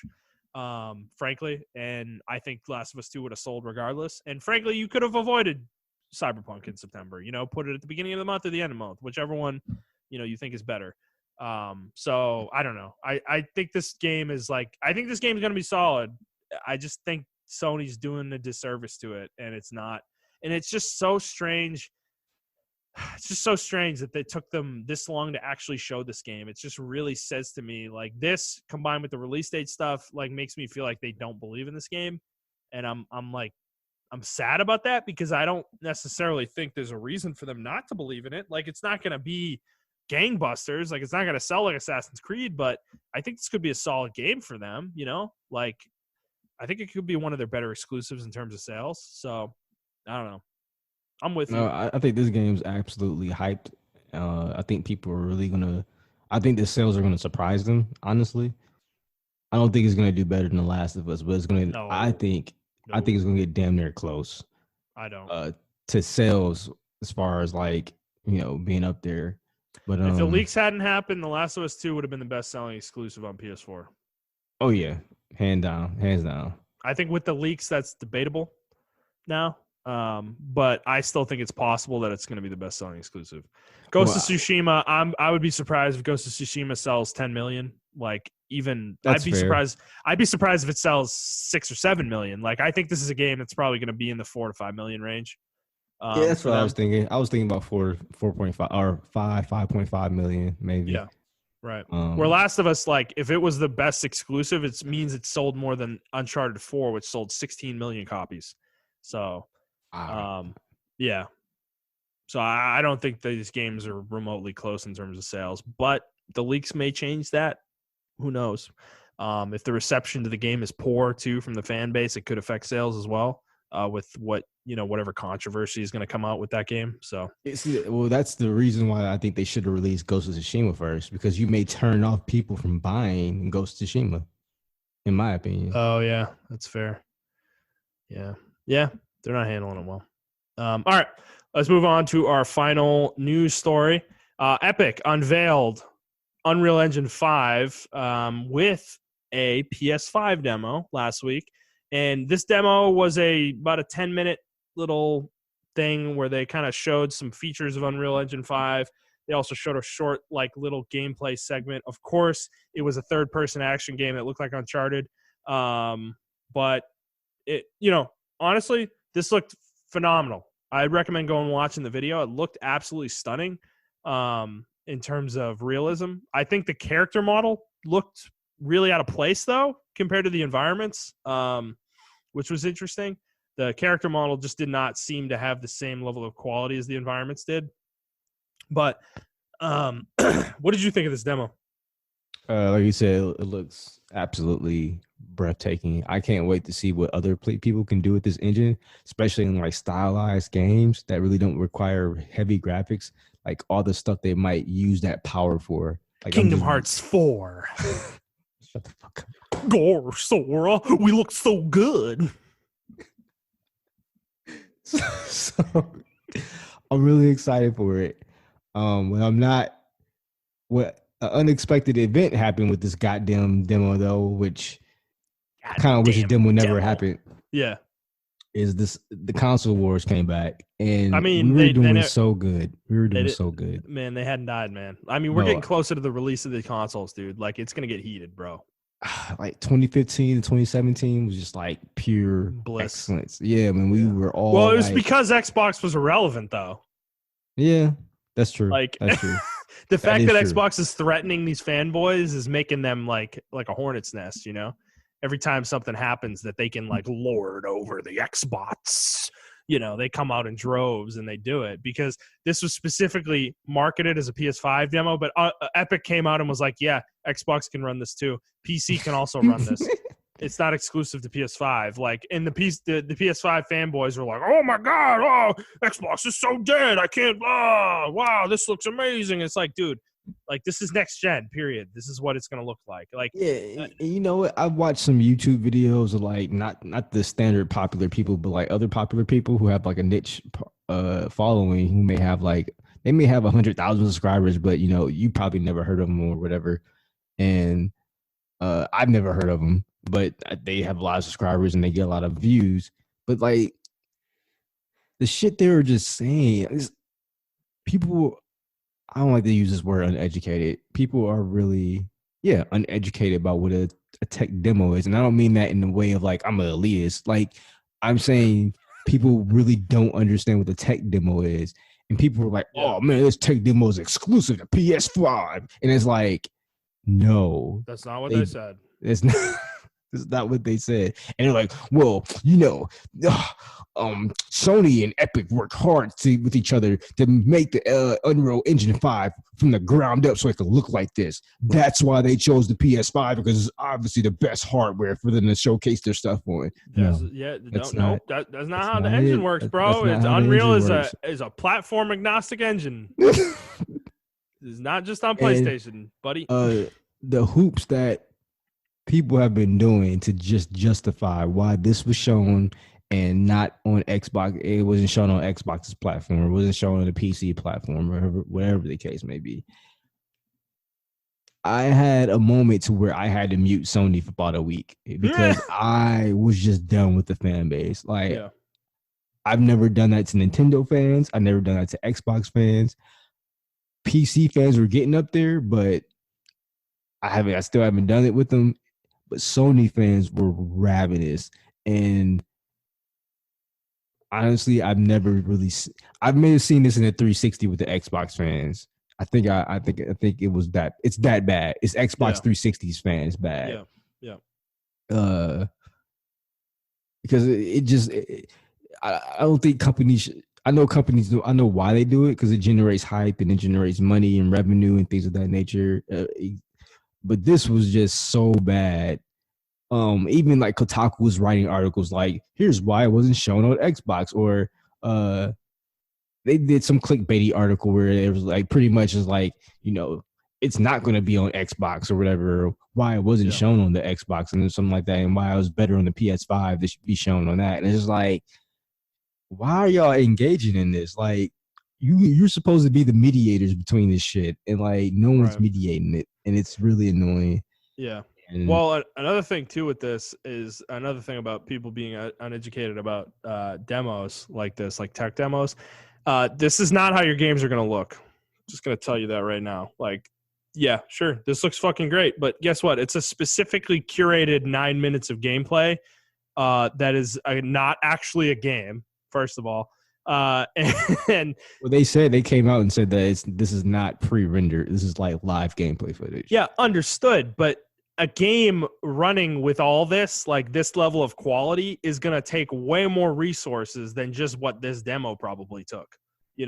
Like think about all the, like a game with all its gameplay systems, all the like the AI, all the rendering, and then the like pre stuff, like the cutscenes and everything happening. Like, I just don't think a game is going to look exactly like this, like when we actually start getting games. Maybe like a few years into the generation when they figure out how to leverage the hardware without, like they're more efficient with the hardware. But at first, I just don't think I don't think we're going to get stuff that looks this fucking good, Like, yeah, I can agree. I can agree with that. And I think that's because this kind of thing has happened every generation. Like, Epic always does this when they have a new Unreal Engine to show, and it always looks this good, and then we never get games that look this good. So it's like, I mean, I actually think this is achievable this gen, but just think about with like all the particle effects and like there was no like combat happening in this demo. It's like there weren't like 80,000 fucking enemies on the screen all firing guns at you. So like grenades getting thrown around, things getting destroyed. It's like, the chaos of a game takes a lot more resources than what this demo did. Exactly. I agree, because there's like, oh, this is trillions of polygons, but there's not really too much going on. You got a character walking through it, and I did see what you meant. The character does look kind of out of place, maybe because she's more stylized and cartoon.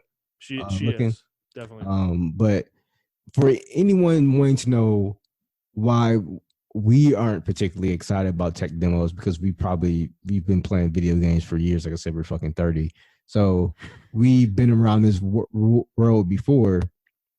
And I don't really think they did a tech demo type deal with the PS4 and Xbox One. So a lot of gamers aren't really used to this, right? But I implore you to go on YouTube and search up Zelda tech demo for Wii U. It Yep. looks fucking phenomenal. Right. You'll be like, Remember holy that? shit. Yeah. But none of their games look like that. None of them look like that. So Yeah. it's just I don't know. It's a different I think expectation versus reality. Like they're doing this to hype their engine, and um and they're trying to get developers excited about their engine because they make money off people making games with their engine. So of course they're gonna make it look as good as possible, But I think we just have to temper our expectations. Like games are gonna look amazing, but I think at first, like leveraging that is gonna be difficult for for developers. I think Sony's internal studios will probably do it better than anybody else because they always do. But I think third parties like Ubisoft, like even Square Enix, like they're using Unreal now, and I think as good as they are at making things look amazing, like I don't like given what they do with their games and how like crazy their games can be sometimes in terms of particle effects and stuff. Like I'm thinking about Kingdom Hearts, like the amount of like lights going on in the screen at one time is fucking obnoxious, makes your freaking PS4 explode. So yeah, I don't know. I think people should just temper their expectations. As good as this looked, it did look good. Also, it is kind of interesting too, like what this was. It makes me wonder if this was like some defunct IP that Epic like was, thinking about making a game for or something. Yeah, I thought that was an actual game coming out, but Yeah, no, it's not. But it is. It was like kind of cool looking. It looked interesting. yeah, but debatable. Yeah, I mean, it looks like it Uncharted. looked like a tech demo. It looked like a tech demo. Okay, fair enough. All right, next one. This one. Oh man, this one's gonna be tough for me. Nintendo kind of surprise dropped a trailer for a new Paper Mario game called Paper Mario: The Origami King. And I'm gonna be honest, when they showed the trailer and I watched it for the first time, I was excited a little bit. But I've done some reading on this game since the trailer, and it sounds like it's going to be more sticker star, color splash bullshit, and not the first two Paper Marios. And I'm sad. It's not going to be the RPG mechanics of Paper Mario. The reading I did, it's inconclusive. They showed like a second of actual combat in the trailer announcement.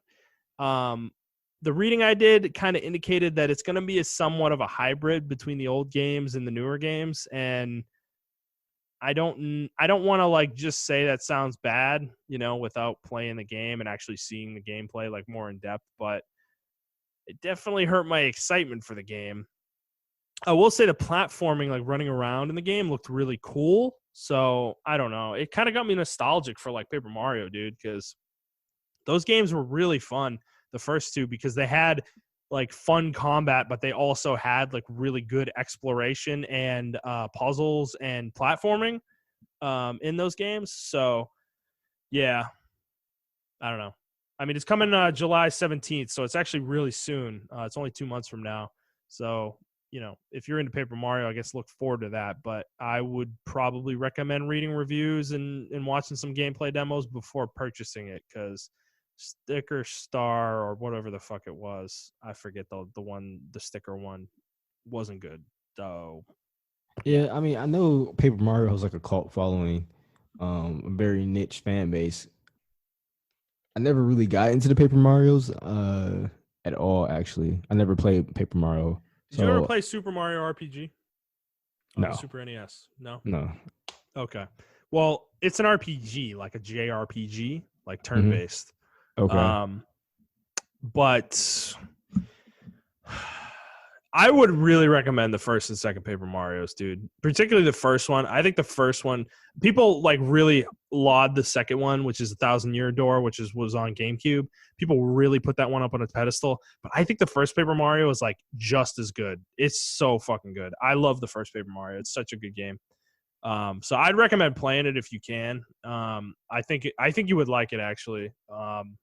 It's got so much charm to it. Like it's got a version of the Mushroom Kingdom that is just so cool, dude. Like it's like you run around like town and you can go to shops and like buy equipment and items and like you have a party and it's just like, yeah, it's really cool. And there's like actually platforming like a Mario game, but It's not as like in depth as a Mario game, obviously, but it's still fun. And there's some really cool environments as well in it, in my opinion. So I really like that game. Thousand Year Door is really that, just like kind of ratcheted up and has more depth and a little bit more expanded upon. But also a really good game too. So I definitely recommend them if you're into like if the idea of like a Mario RPG excites you, these games are phenomenal. Like those first two games are phenomenal. So yeah. All right. Let's move on to the next one. This kind of was a surprise announcement. There was some rumors, and then it was announced like 2 days later.